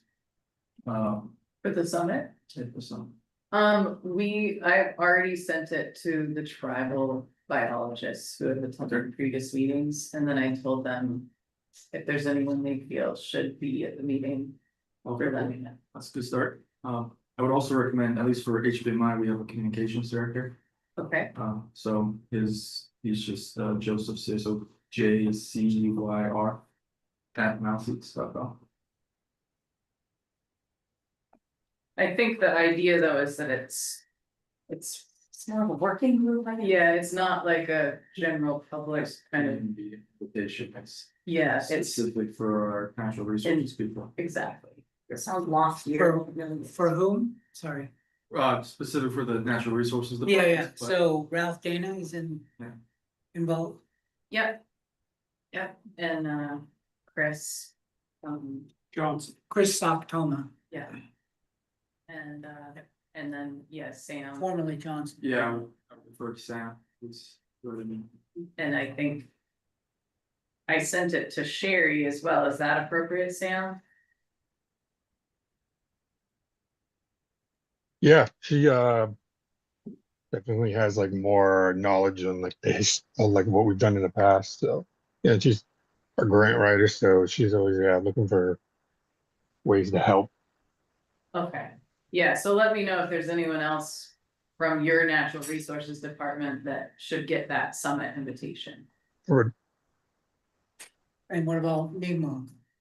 We have our environmental department, that would go out to Shannon Hill. Which is shill at micmac-nsn.gov. don't think Mi'kmaq waters are included in MITSC waters. No, I don't believe, because we're not actually part of MITSC. But it's good for you to know too and share their ideas. Yeah, I don't think we've been addressing our broadcasts to any of the Mi'kmaq. I know they have one special pond that has its own licensing. No, we have at least sent copies of some of this information to Chief Syllaboy, but we have not been corresponding with their fisheries biologists. So we don't have to stand on formality here. Let's add them to the list. Exactly. Terry will be getting those. I'm not sure if I answered your question. You said who's gonna be facilitating it? Yeah, so it's a MITSC event that's going to be shared. Yeah. Facility. It's just, yeah, it's. Facilitating. Right, Easy a for me to working say. session, and then maybe each of the subcommittee, Yeah. and Rachel and I will take topics. Yeah. And kind of help lead the discussion, come up with questions that need to be answered under each of these topics. And then we hope to come away with some resolution on, or at least make some progress. Once this goes through that process, then the tribal biologist and the state biologist will get together and come up with a final list. Then that will go to public hearing next summer for resolution in the 2027. It would come back to the commission here first, Okay. and then we'd have a public hearing, and then. And then. Yeah, Like, we're it comes we're back definitely, again to the state, sorry, the state definitely gets another whack at this after the tribal group has had its say. I have to say, so far, it hasn't been very contentious. Seems like there's been quite a bit of agreement. Like, there was a limitation on bass, I think it was, maybe smallmouth bass. And the state seemed like they were pretty open to like, oh, you're right, we have, we'll have enough bass till the end of time or something like that, they said. Well, And so they they're were, invasive species as well, for the state of Maine, so. so they were talking about, maybe loosening up the limit on that. So that was positive. For the most part, there's been a lot of.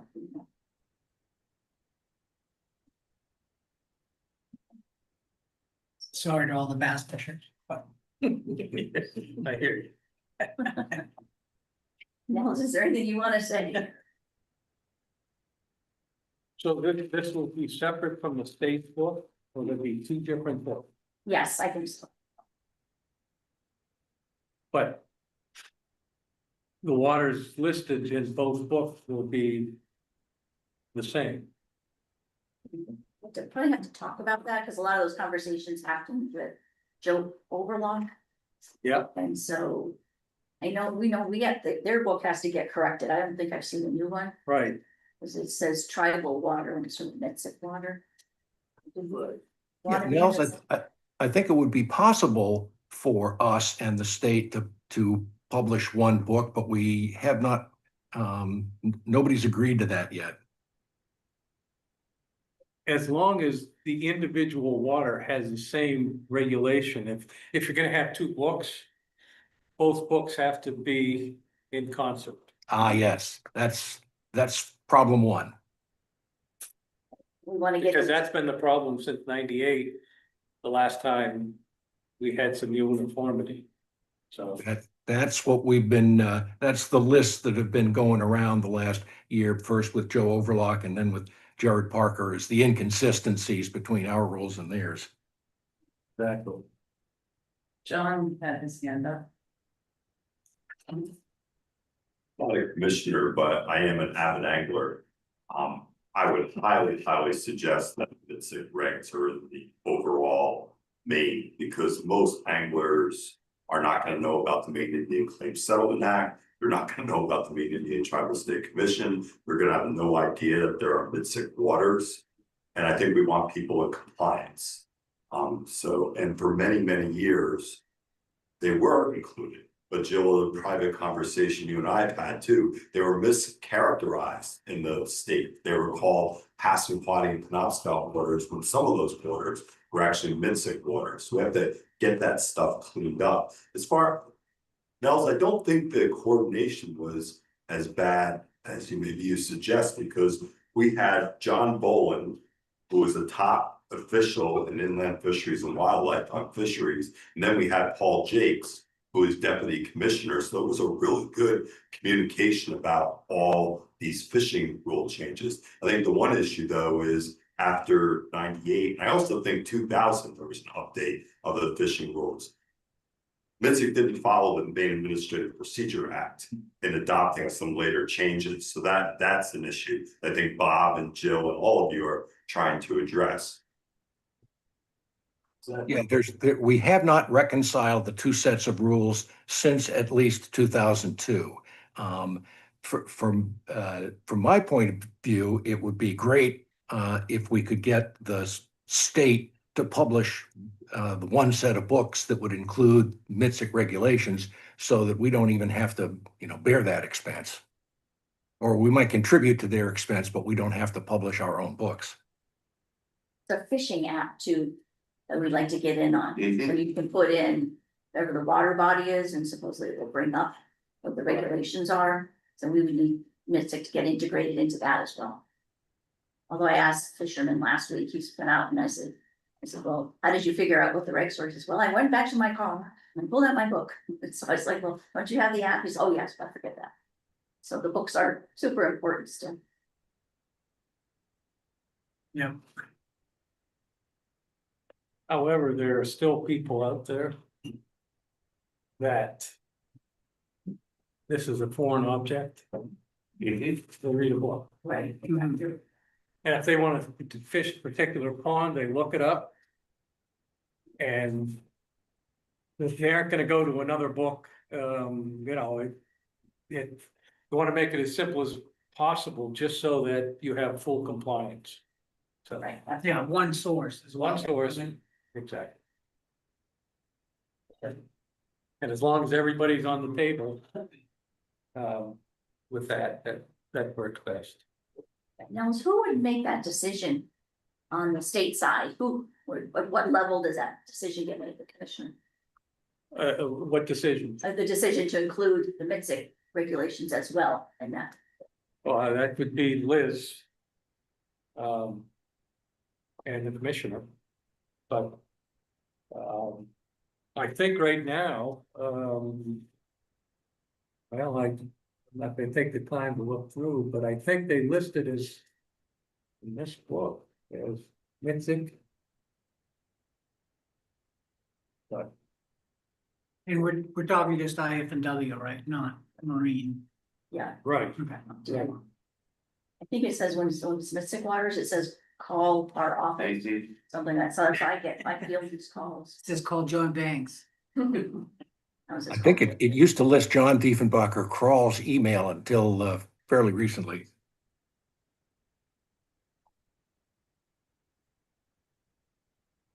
But yes, it would be ideal to have one publication cover One both sets of rules. And it would be up to IF&W whether they're willing to include us in their rules. I don't know exactly what the process would be, who would have say over that. But Liz Laddie is at the top of the chain of command there.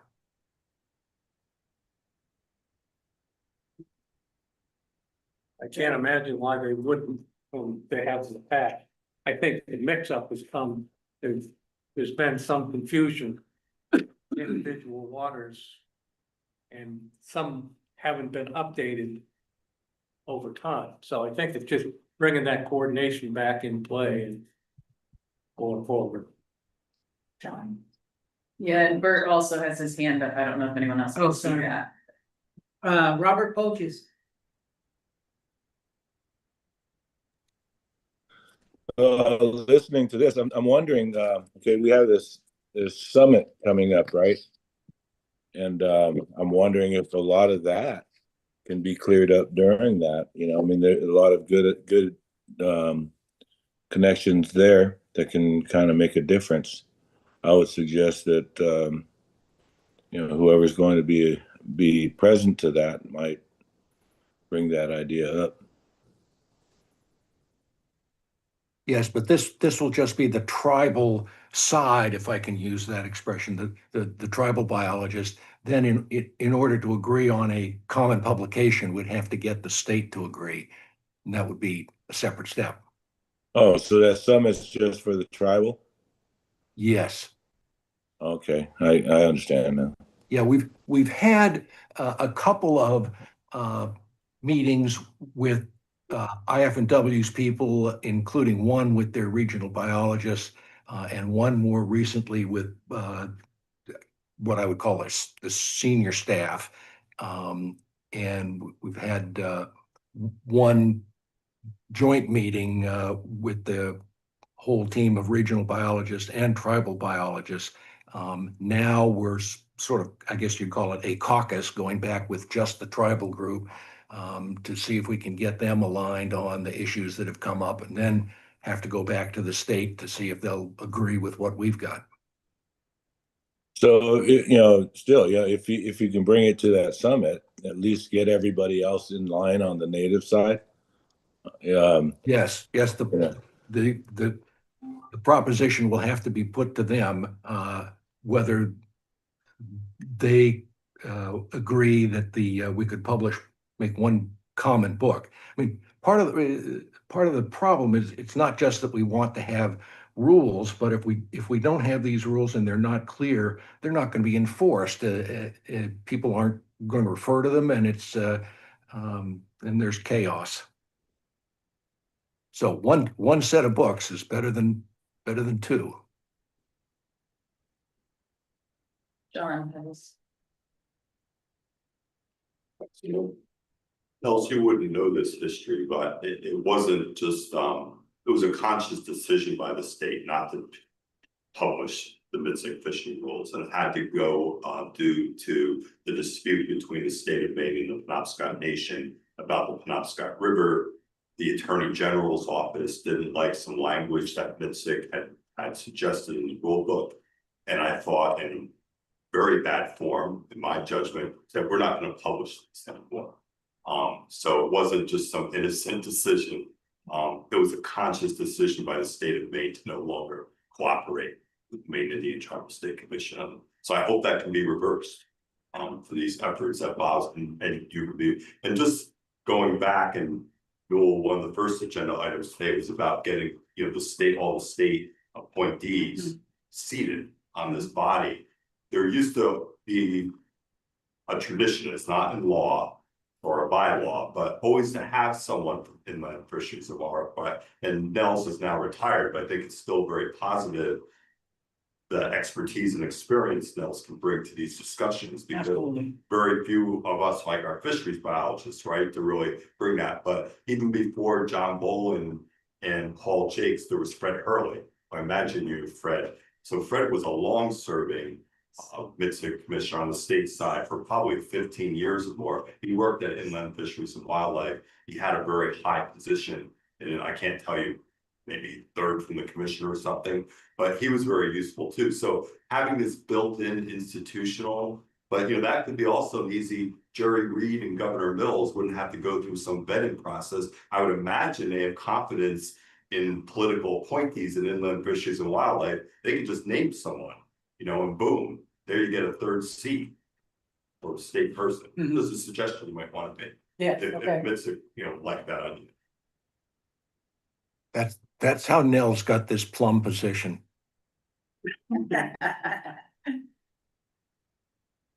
But we're also, I think, extended an invitation to John Neptune, because he has a tribal seat on, I'm not sure what the group is. Is it like an advisory group? The Inland Fisheries and Wildlife Advisory Committee. Right. So he's in that, and we haven't really talked to him at all. I don't think it's in the process. We have others on the commission that are knowledgeable as well, Joey. He's been helpful. Yes. All right. Thank you, Bob. Hey, John, thanks for that history. I did not know that the books had split off like that because of the background of the river dispute. Yes. It's really important to know. Thank you. So with that, we're gonna move on unless somebody has some other input.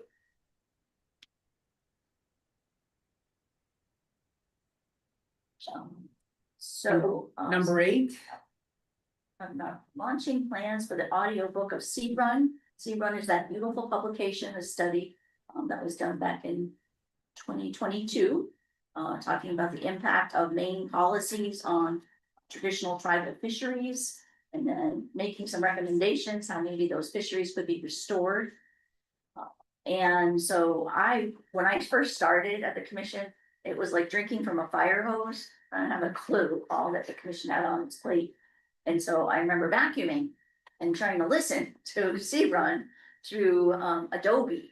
And they actually do have a function by where you can listen to a PDF, but it was a little choppy because it kept jumping over to the captions to pictures and things like that. But I could still follow it, and it was still very engaging that way.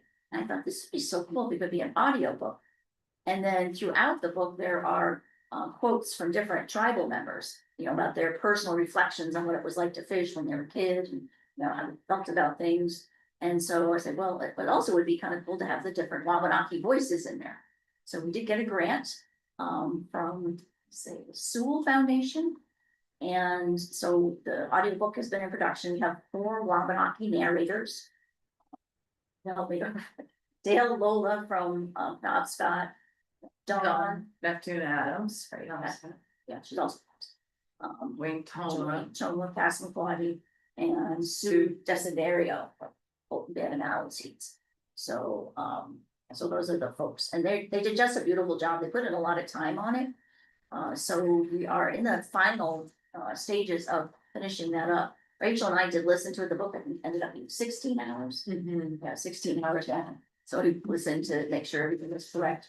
And it's also, we have music that opens it with the Humbling song sung by Lauren Stevens. And then a closing song by Firefly, Jason Brown of Knobscott. So you did get the licenses to include that music, which is pretty cool.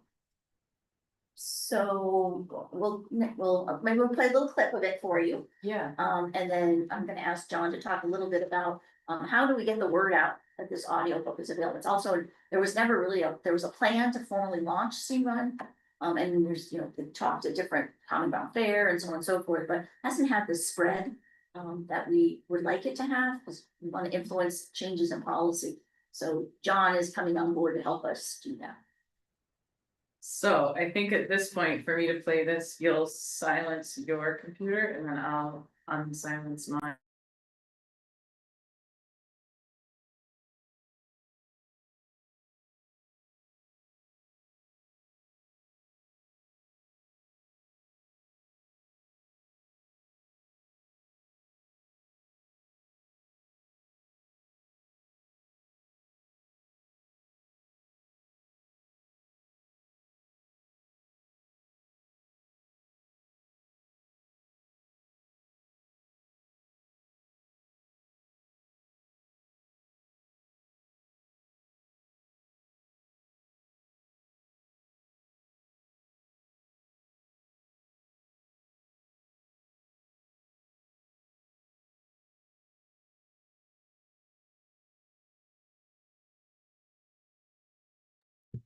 So yeah, see, it.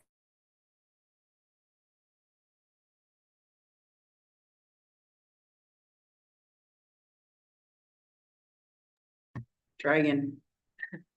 Could any of you online hear me playing a sample of the Sea Run audiobook?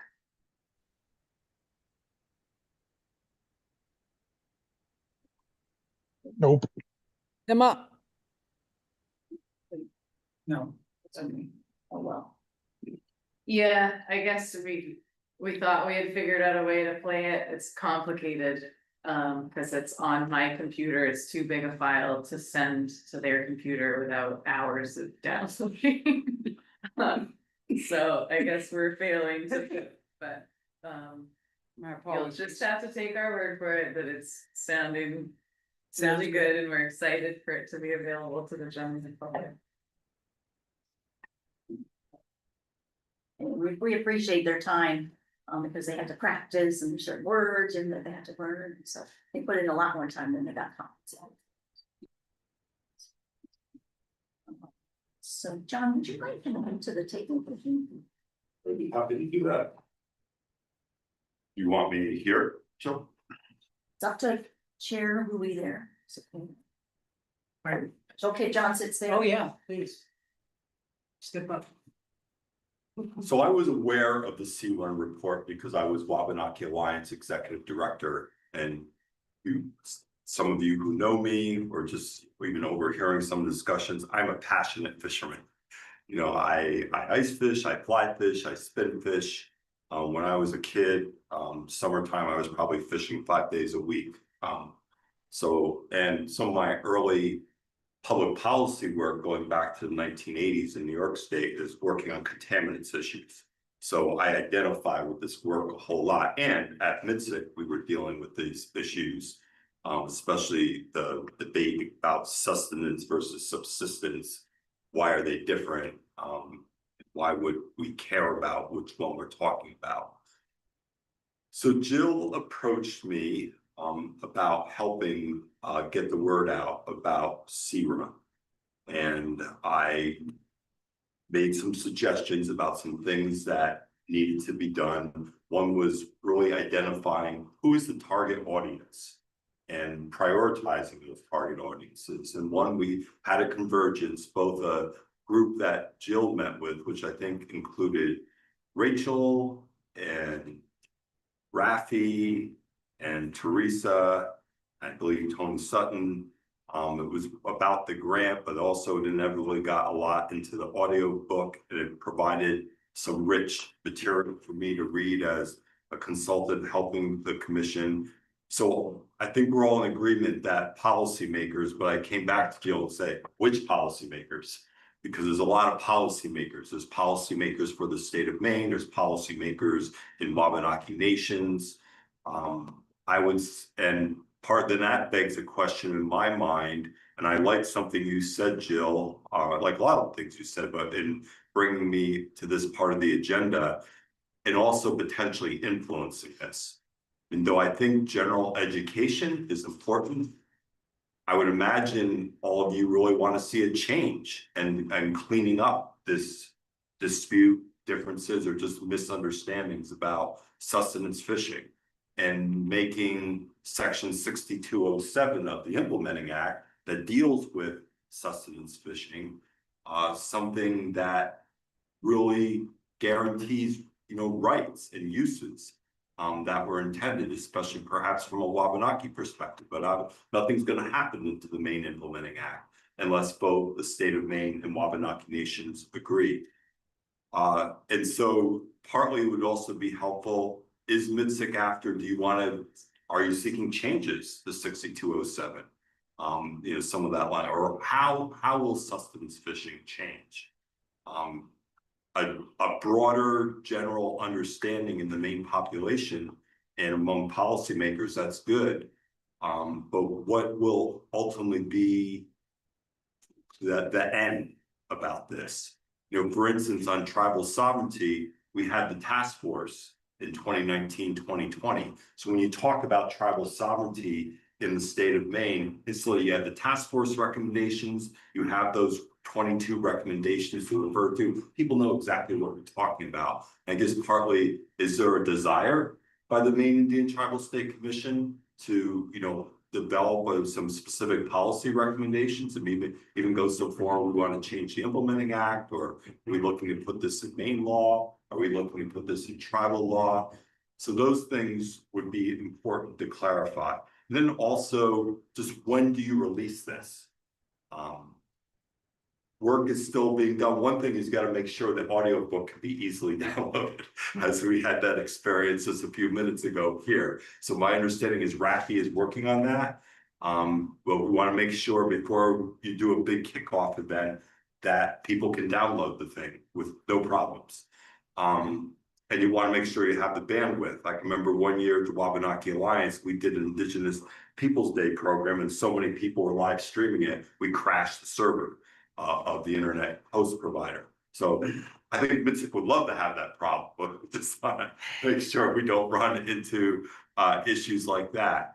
And there was some interest in using the Common Ground Fair this September. MITSC's going to be there tabling.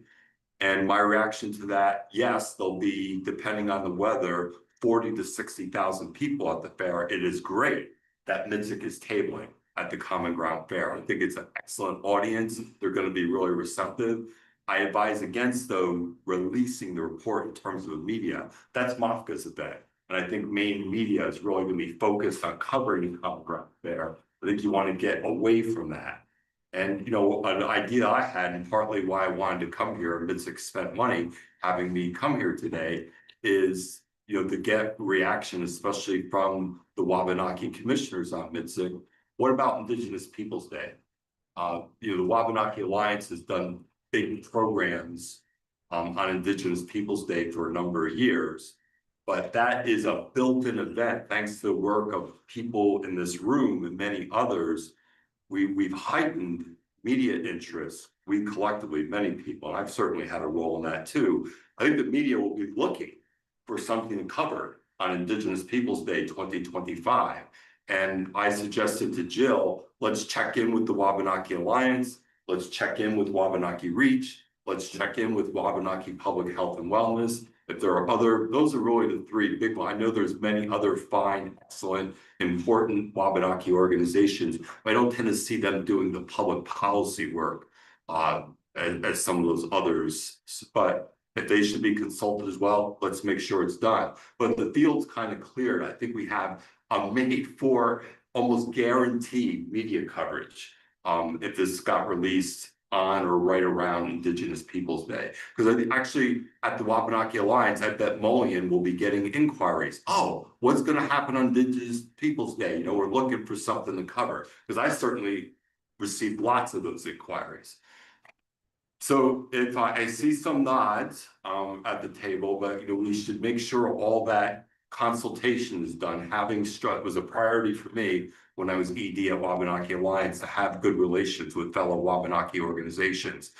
And then another question I posed to Jill, partnering.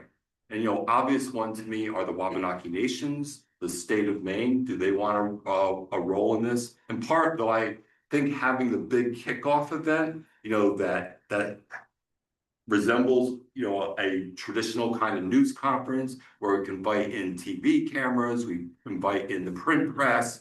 But I think what MITSC may also want to do is somewhat emulate the success that the Wabanaki Alliance had with the Harvard report.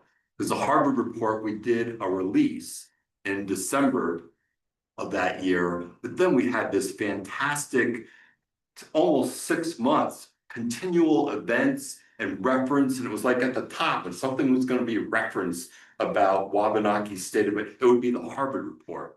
And I'd love to see that happen with, you know, C-Run. It's a well-done report. It's a really important issue. It's really important for settler people to understand, why is this sustenance issue so important to Indigenous people? So there's a lot of education that needs to be done. So partly I was there, but you know, I don't presume this is for each respective Wabanaki tribal government to determine for itself. But I see you can have that big initial event, and that could be at a Wabanaki community. There could even be a couple events potentially on Indigenous, just imagining, this is no commitment, but if the Penobscot Nation wanted to host something, what that works really well, it's easy for the Bangor TV stations to go and cover it. For instance, the gazebo boat launch at Indian Island would be a fantastic place. You have the river right there in the background, you got parking right there, it's easy to get to. You could have an event at Indian Island, of course, subject to permission of the Penobscot Nation. And that would be easy for the press. But we could also go to a couple of other places, if not that same day, maybe the following day. And especially if we answer the question collectively, who are the most important policymakers that we want to reach, and say, yeah, and there's two members of the Maine House of Representatives in Washington County, we really want to be on board with this. That might argue for having something at one of the Passamaquoddy reservations. And that would really argue if it's at Sabayak, you definitely want Ed French and the Quoddy Tides covering that. Or if it's at Medocmacook, you want the Callus Advertiser, if we can get them. I hear challenging things about the publisher of that publication, but so there could be, but it could even be possible to have a 10 o'clock event at Indian Island on that day and not to go to all, but to go there, or perhaps, I don't know, Ambassador Crofton McDonald, maybe the Maliseets. There is such great work for the Maliseets to crow about, that habitat restoration work in the Meduxan Keg River. I wrote about it in the Maine Sportsman, touting it, but how many entities in the state of Maine have literally spent millions of dollars, like the Maliseets, to restore habitat in riverine? So it's a big story to talk about. And I also know the interest of, with what you're doing collectively in the St. John River and wanting to restore all those sea run fits. So that could be a possibility. It's not that far from Indian Island. So I could see there could be a 10 o'clock event at Indian Island. There could possibly be a 2 o'clock event. And or really after there is getting the Presque Isle TV station, and we're after getting the county. The Bangor Daily News, which owned all the weekly newspapers in Aroostook County, they folded all the print papers and they created this website, the county. But there's good reporters. I think Kathleen Balin Tomaselli, who is a reporter based in Holton, is a very quality reporter. And she did great reporting event and followed it on the mining project that got killed. She did a really good job on that. So having an event at Maliseet lands, again, subject to permission of the Maliseets, but that's what we're after. We're after that, getting WAGM from Presque Isle to come down and cover that. And we're after Kathleen Vale and Tomaselli. But then, as part, and another potential place is, do you want to partner with NGOs, nonprofit organizations? Because look at all those that are at the table at the Wabanaki Alliance. I mean, this morning, Katie told me, I used to facilitate these meetings for the Wabanaki Alliance, but there's something called the Wabanaki Alliance Travel Coalition. And depending on the time of year, the Wabanaki Alliance is holding a weekly, bi-weekly, or monthly Zoom meeting. And anywhere low attendance, the lowest attendance I've ever seen in those meetings is 30-some people. At times, I was facilitating more than 80 people in a working group in a Zoom meeting. And you've got a who's who of environmental and progressive groups in the state of Maine. I bet a bunch of them would jump on the opportunity. It really depends. Does MITSC want this? But also you bring in resources. MITSC's got a budget, what, about $250,000? And some of those organizations at that table have budgets of millions of dollars.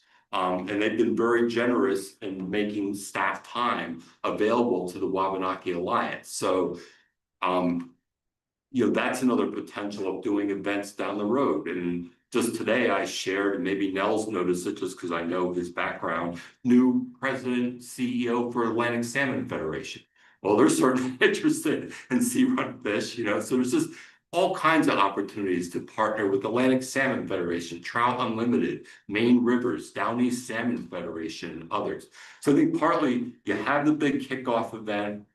You might roll this out at different reservations. And Nels, we shouldn't put all this pressure, and you're retired, and I get it because I'm retired, but you're still in the game, what's the state of Maine's potential involvement? Because I think also trying to heal some of this stuff was also the last discussion we were having about the fishing rules on MITSC waters, and there's progress being made. Bob's had some conversations, as was reported, with inland fisheries and wild. But let's not forget this is the Maine Indian, right? Maine and Indian. So what's going to be the state of Maine's role in this?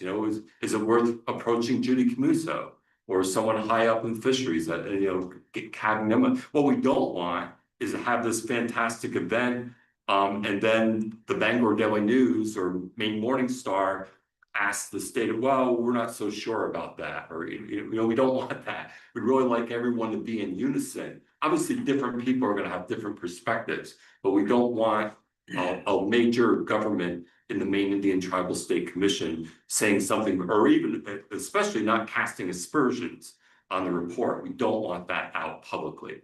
don't want it at all, but we certainly don't want to express publicly. If they do have problems, express it privately and let's try to work it out, but don't do it publicly. So those are some of my initial ideas. I can see why we brought John in. See, no, who to talk to, where to talk to. When I first started, I tried to send out a press release. I've read press releases.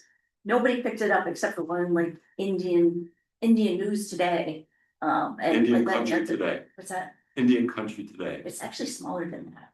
So, so anyway, yeah, so none of so I didn't know who to talk to. I wasn't in the right list or whatever. And so John brings all that, those connections and expertise. So excited to have him on board. And this sort of like a soft launch at the Common Ground Fair, but then the bigger event at the Indigenous Peoples Day. I thought that was a fantastic idea because we do get a lot of requests for what's going on. We want a calendar of events, and so we'll have to talk a little bit more about what that would look like. And then I guess the other thing is that this kind of dovetails into something Teresa, she's our fellow, is working on, is that once the report was out, when I first met with Tony and Judd, I said, well, you've got like 8 recommendations here. What are you doing with the report? Where is it going from here? So they had some ideas for some projects, and so we're successful in getting a grant, a 2-year grant through Native Waves. And we're following up on at least 3 recommendations. First one is just to get the report out there, and so Tony and Judd and I guess Rachel and I could be available to speak about C1 because we have a lot of requests and somebody come and speak to us. So that's one chunk, is to spread the report itself, and the other is to work on the issue of sustenance. And the biggest problem is that the state's definition of sustenance is a lot narrower than what Wabanaki people might consider. So we would like to meet with tribal communities, find out what their thoughts are. Is there another word, another concept that should be used? Because sustenance to the state just means an individual and maybe their family can eat that fish, versus the community idea that, you've got fish, you've got moose, we can exchange things. So you're feeding a community. It's more of a communal view. So Judd's going to be looking at some of the historical evidence that's out there, as well as common day understandings amongst Wabanaki people, and then maybe coming up with a new definition. So the next step could be to take it to the State House and say, let's not use this word anymore. You can use that in your world, but this is when you're talking about Wabanaki people and the retained fishing rights. This is the more appropriate word. So Teresa's going to be working on that because she has a lot of background in international Indigenous rights. Teresa, are you still on there? Yeah, she's there. Yeah. So I'm here, yeah. would you like to talk about these projects, and maybe you're excited about any of them? Yeah, I can talk about what I'm starting with. Like Jill said, I'm assisting Judd with the first stage, I guess. I'm looking at this term of sustenance and sort of doing a survey across some other US states that use similar language in some of their laws relating to tribal fishing rights. So we're talking about Alaska, and they use subsistence, as does Hawaii and Florida and a couple other places. So just looking what comes with that in those contexts, and whether any of that can inform how it's understood in Maine and used in this law. And so, yeah, and then possibly expanding out into looking at Canada as well. And there's other places it's used, like in water law. Sustenance sort of encompasses sustaining a livelihood. So yeah, there's a few different places where it could be expanded just as it exists, and then also helping Judd look at how the tribes understand it, and where those differences are and what a better term might be. I've mentioned to Jill and Rachel before, but we have similar problems in Australia for our groups, and there's different terms that are used, but we sort of have this non-commercial communal definition. The groups there run into a lot of problems with that in terms of what's defined as commercial. If it's a big gathering that you're supplying, when does that breach that limit? So yeah, similar frictions there, and some of that might be applicable as well. So yeah, I think there's good work to be done on it, definitely, with the comparative element too. Another Thank you. piece of the project is to look at, there's been some tribal municipal agreements or kind of co-management. So that Tony's been working on, I think around the Bagaduce River.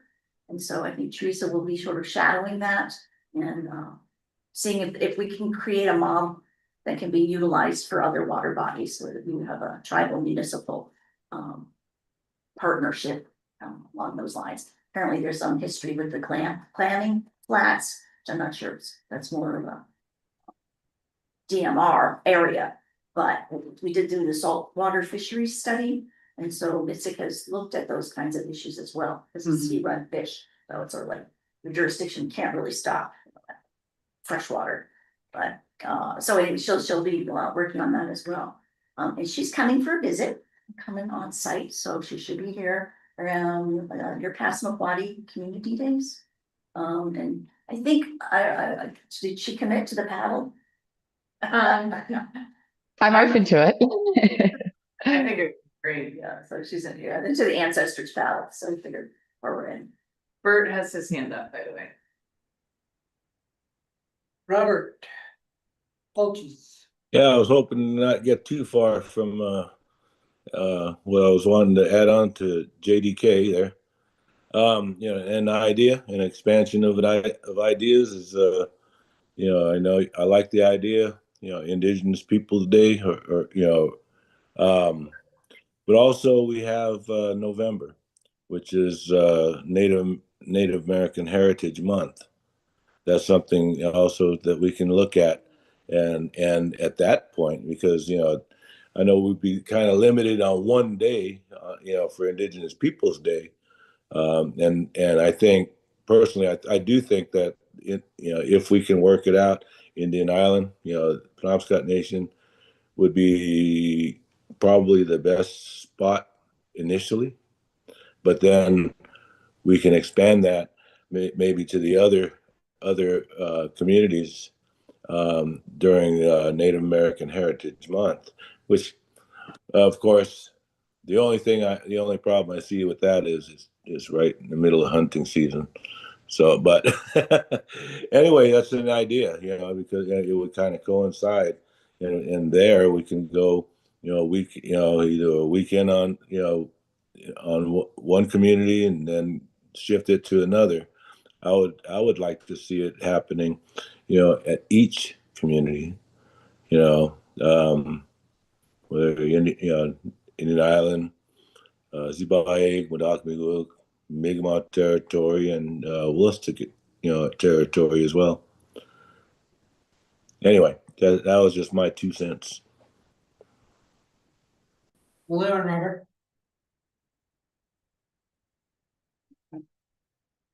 Anyone else have yays, nays, comments? Sounds good. I like what Robert just said about having it you could do it simultaneously. We do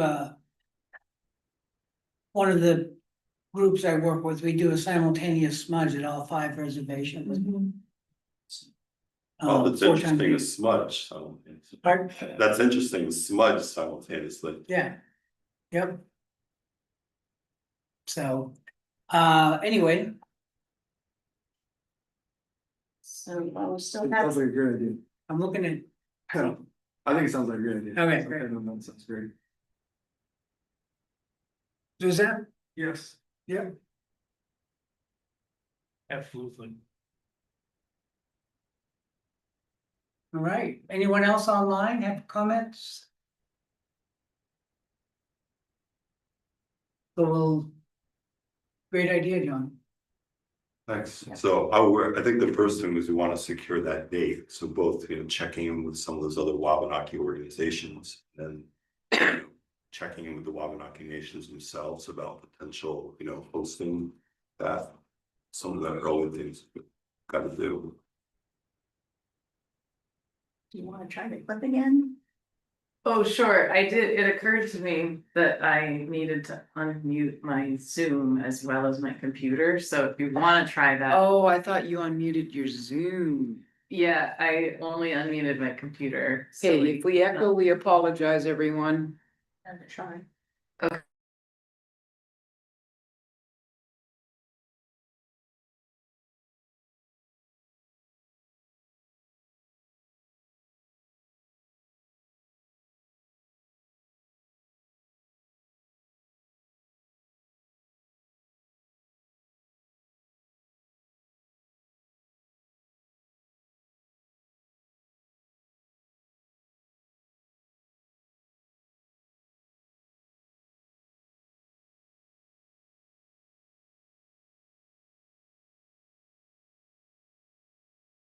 sea-run fisheries, baselines for measuring progress, and state policies on Wabanaki sustenance rights.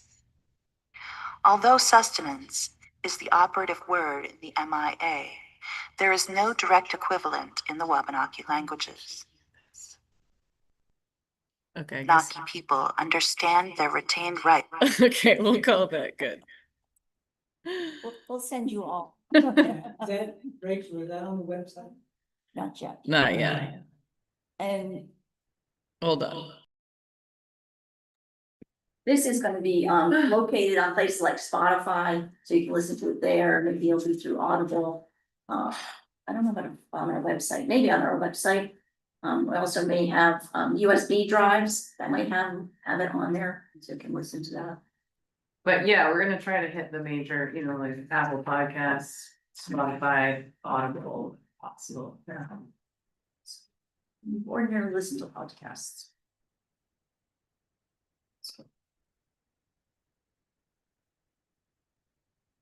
The challenge is that we don't wanna charge money for it, so some of those platforms won't host you. Unless you're charging money, because then they take a cut of what you're charging people, so that's like the complication with figuring out where to host it. But we even talked about doing it free on some platforms that allow that, and then charging like 99 cents or whatever is the minimum Yeah. on the other ones, so that if someone could only access it through Audible or something, it's at least very affordable. I was gonna say, they can take a percentage of the dollar that we're charging. Exactly, yeah, so those are the pieces we're still freaking figuring out. All right, any?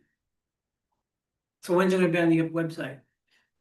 When's what? When will it be on the website available? Well, I think it's probably not gonna be on the website itself because it's so big, like it would be easier to host it on the platform and then link to it from the website. Oh, okay, okay. Probably around the time of the Common Ground Fair, that all comes out. Pardon? Probably around the time of the Common Ground Fair, it's like the September. Unless we wanna hold off for Indigenous Peoples' Day. Yeah. Yeah. Right, which I think we just all agreed to. No, I think there could be a soft, Okay. you know, it's kind of funny, if you don't bring a lot of attention and someone stumbles across it, fine, you know, because I think also maybe that's a good test, you know, and even Rachel, you could put out an email to all the commissioners, hey, try to download this thing, you know, just to make sure that it works, so I think that's okay. But Rachel, your idea is maybe, you know, the pages on the MITSC website are beautiful. This idea of maybe right on the homepage or have a page about the report, and then someone would hit a link and Yes. go to the place where it's hosted. Yes, absolutely.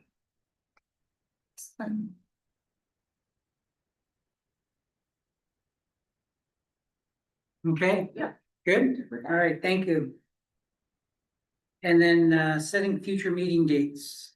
Did we do that last month? No, only the dates, not locations, so that's what we need is locations. And on page 4, the last page of the June 6th minutes is, the calendar. November 13 is about you? Yeah. Can you just tell me what just about after our meetings, because when I'm there for court, it's like in the basement of the school. So there's council chambers. Not the basement of the school. It's a gymnasium. It's the, yeah, I mean, they've got big enough space to host a meeting. The old gym is big enough to do it. Actually, the cafeteria is really big. Cafeteria, yeah. Yeah, Courtroom's small compared to there's big enough rooms to do it. Do they have Zoom capacity? Yes, Okay. yes. they don't let me out of the courtroom, so. We'll see the rest of the It's building. probably good fun. Put your list together of what you need and send it on over, and I'll see if I can put it together by November. And we have Rena as well. Oh, very good. So. I don't see a question on What's it? it. Really a question on Rena question mark. We're marking you present, Rena, by the way. So maybe we should talk to our legislative folks. Does it make any sense to hold a meeting in Augusta to do that? Because we thought, well, we could get some of the state people to come in, and well as if there was something going on with the legislature not wanting to be there. You talking about for January 9th or for? I'm not sure which would be the best thing. Yeah, Probably. that would be the next date. By April 10th, they're wrapping stuff up. Though if we hosted it at Penobscot Nation, it's not too far from Vesta. Maybe that's not close. This, historically, that was the rotation, essentially go through the 5 Wabanaki communities in the state. You know, sometimes depending on what's going, you might have 2 meetings in Augusta just because there was a certain desire to engage policymakers or something was going on. Yeah. Well, probably that January 9th meeting would make the most sense to hold this.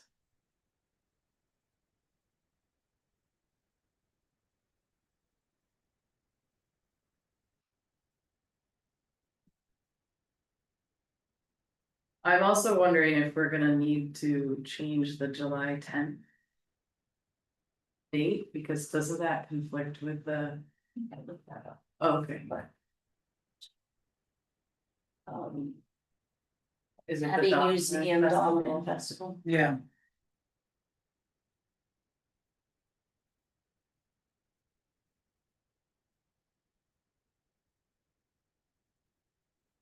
To change that to July 17th.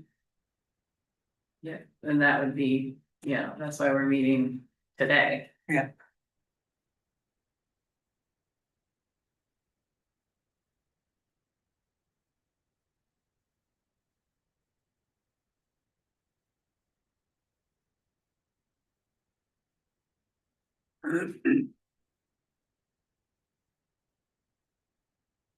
So say change that to the 17th. Yeah, so if we have January 9th, maybe looking into Augusta, and then April 10th, it seems like. We're due to cycle back to Penobscot.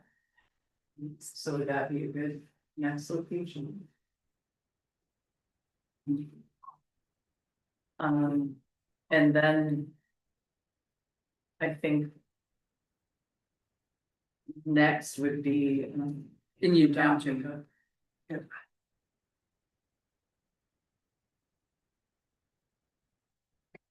January's without you.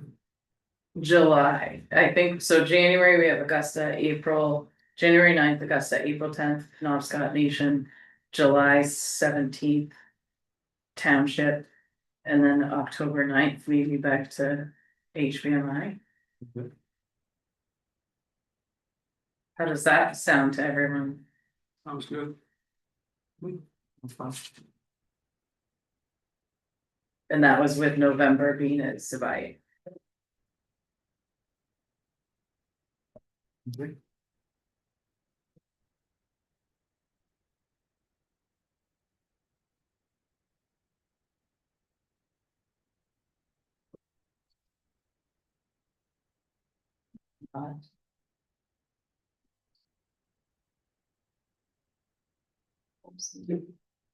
We basically covered most of what's, do we need to vote on that? Do you wanna vote on? The schedule, do you wanna vote on that schedule? No, No. no. We'll just go with it. I think we pretty much have covered everything in the staff report. Okay. And I did also include the financial background. Pat's still working on reconciling all the transactions that got pulled over electronically, so gonna be down there Tuesday working with her on that. But a general overall picture is we have lots of money right now. So, but we still do have some bills to pay. And we have yet to get the, I did put in a request to get this year's state allocation. We have John, did you? Or maybe Paul. I put in the bill that said we could get all our money at once because they used to. Oh, it actually preceded me. I think that was under Diana Scully. So I guess they divided it up by Quarterly. four folk, which is hard to manage. So that's wonderful to be able to get what we need front so you can plan for it. We also have more money because when a grant comes in, the Cobscook Institute is our fiscal sponsor because they're an official 501c3. That's what you have to have in order to apply for a grant. So they get the money, they take their cut, they earn interest on it. That's they're providing us a service. Couldn't get the grant without them. So that's not reflected in here. So we have more grant money. We get it from Cobscook when we seek reimbursement or we need drawdown. So there's more money available. And so I also included the grant budgets in here as well. your Sewell grant that's on page 32 is almost done, so you'll be able to close that out. Once we finish the audiobook, and there's 2 more videos that are in production, 2 short tributaries videos that Rachel and Rafi are working very hard on, so we hope to get that wrapped up by August. What was it doing on that? And then I just wanted to mention one last thing, more on the staff report, because I remember I travel, I'm always grabbing all the promotional materials. I know what is there to see, and so I picked up this Maine Invites You, it's the official travel planner and adventure guide. There is not a word in here, I knew you were gonna say that. Wabanaki, anything, but even the Hudson Museum isn't in here. And so no tribal museums, no tribal businesses, so that was very disturbing. And so I was thinking, well, but Four Directions is supposed to have, it's a nonprofit, yes, they're in Bangor, they're supposed to have the Wabanaki Cultural Tourism Initiative. So I wondered if maybe we could invite them to come and talk to us, find out what they're actually doing. And to see if they could get involved with this, because this is done by the Maine Tourism Association. There's no tribal names on there. So I just thought that was a huge oversight. Oh, and then the governor, she wrote like an introductory thing. And so I thought, well, could we have a Wabanaki leader also write an introductory? It's a great thing on here, you know, it's not just their state, it's ours first, but so. Anyway, this is my personal pet peeve was not seeing anything in there on Wabanaki people. So, but I also don't want to do anything without consulting the tribes, because like our museum isn't open yet, not sure what date it will be again. And then there may be people who have businesses and they're not ready for an onslaught of people. So I'm hoping, because Four Directions already has it as part of their work plan, then maybe they could pursue that. So, or maybe they're doing it already. Just want to raise that. I think Matt would be open to that. Yeah. Yeah. So I'd like to invite him to come, and it would be good just to hear what they're doing anyway, because they were supposed to come to the retreat that we had last year. And he wasn't able to make it, so he did get to. Not just had a death in the family. Oh, he did. Jacques was up yesterday at the chief. Yeah. I didn't know. Well, Jill, what are undeposited funds? She's holding them in her purse. Yeah. As you know, Pat is very meticulous, so she's trying to confess the fact that she got a check. We did get a random check from something called Main Share. And she held on to it because we weren't sure what it was. We didn't know if it was funds or not, but it was sent to like nonprofits. You should have used this. Jill, I can tell you what Main Share is because I was on the board for 15 years. Not you.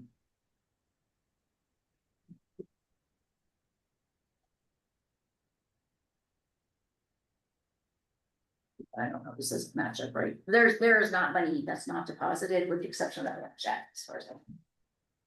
I'm not sure what that category was supposed to be. So what? Does it I'll also ask talk John, about- what's Main Share, John? Main Share is a workplace giving federation. Maybe some of you participate in United Way. Main Share is another federation like that, really promoting people to designate a sum on their paychecks, to be taken out.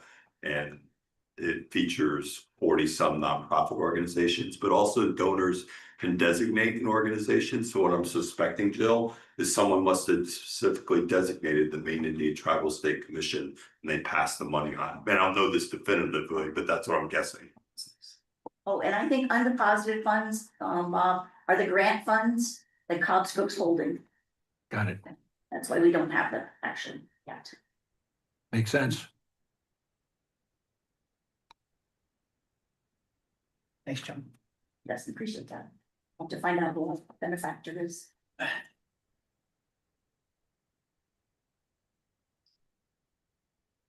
Anything else? I don't think so. I just wanted to extend a thank you to, I called you Tammy earlier, Carrie here. Yep, I knew that. I knew that. You did. Yeah, extend my thank you to Terry and Chief Coleman as well. You're very welcome. Shirley. Right. Sheila. I'm just going with it.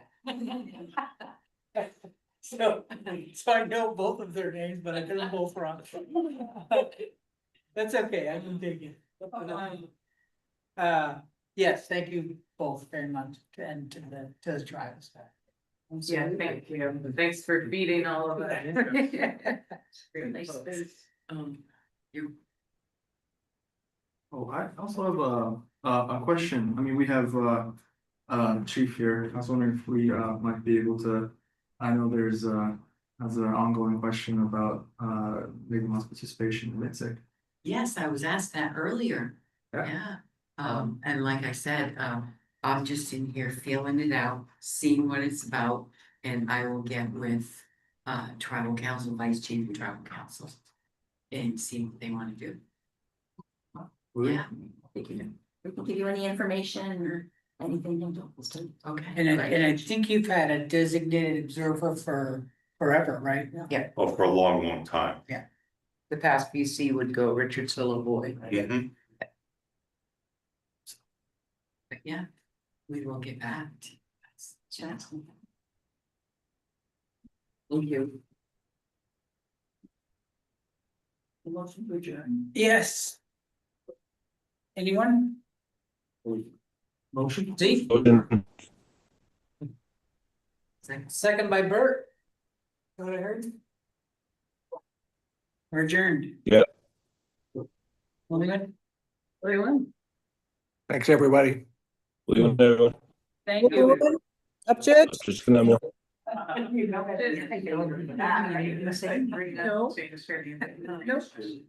was it? I can do it.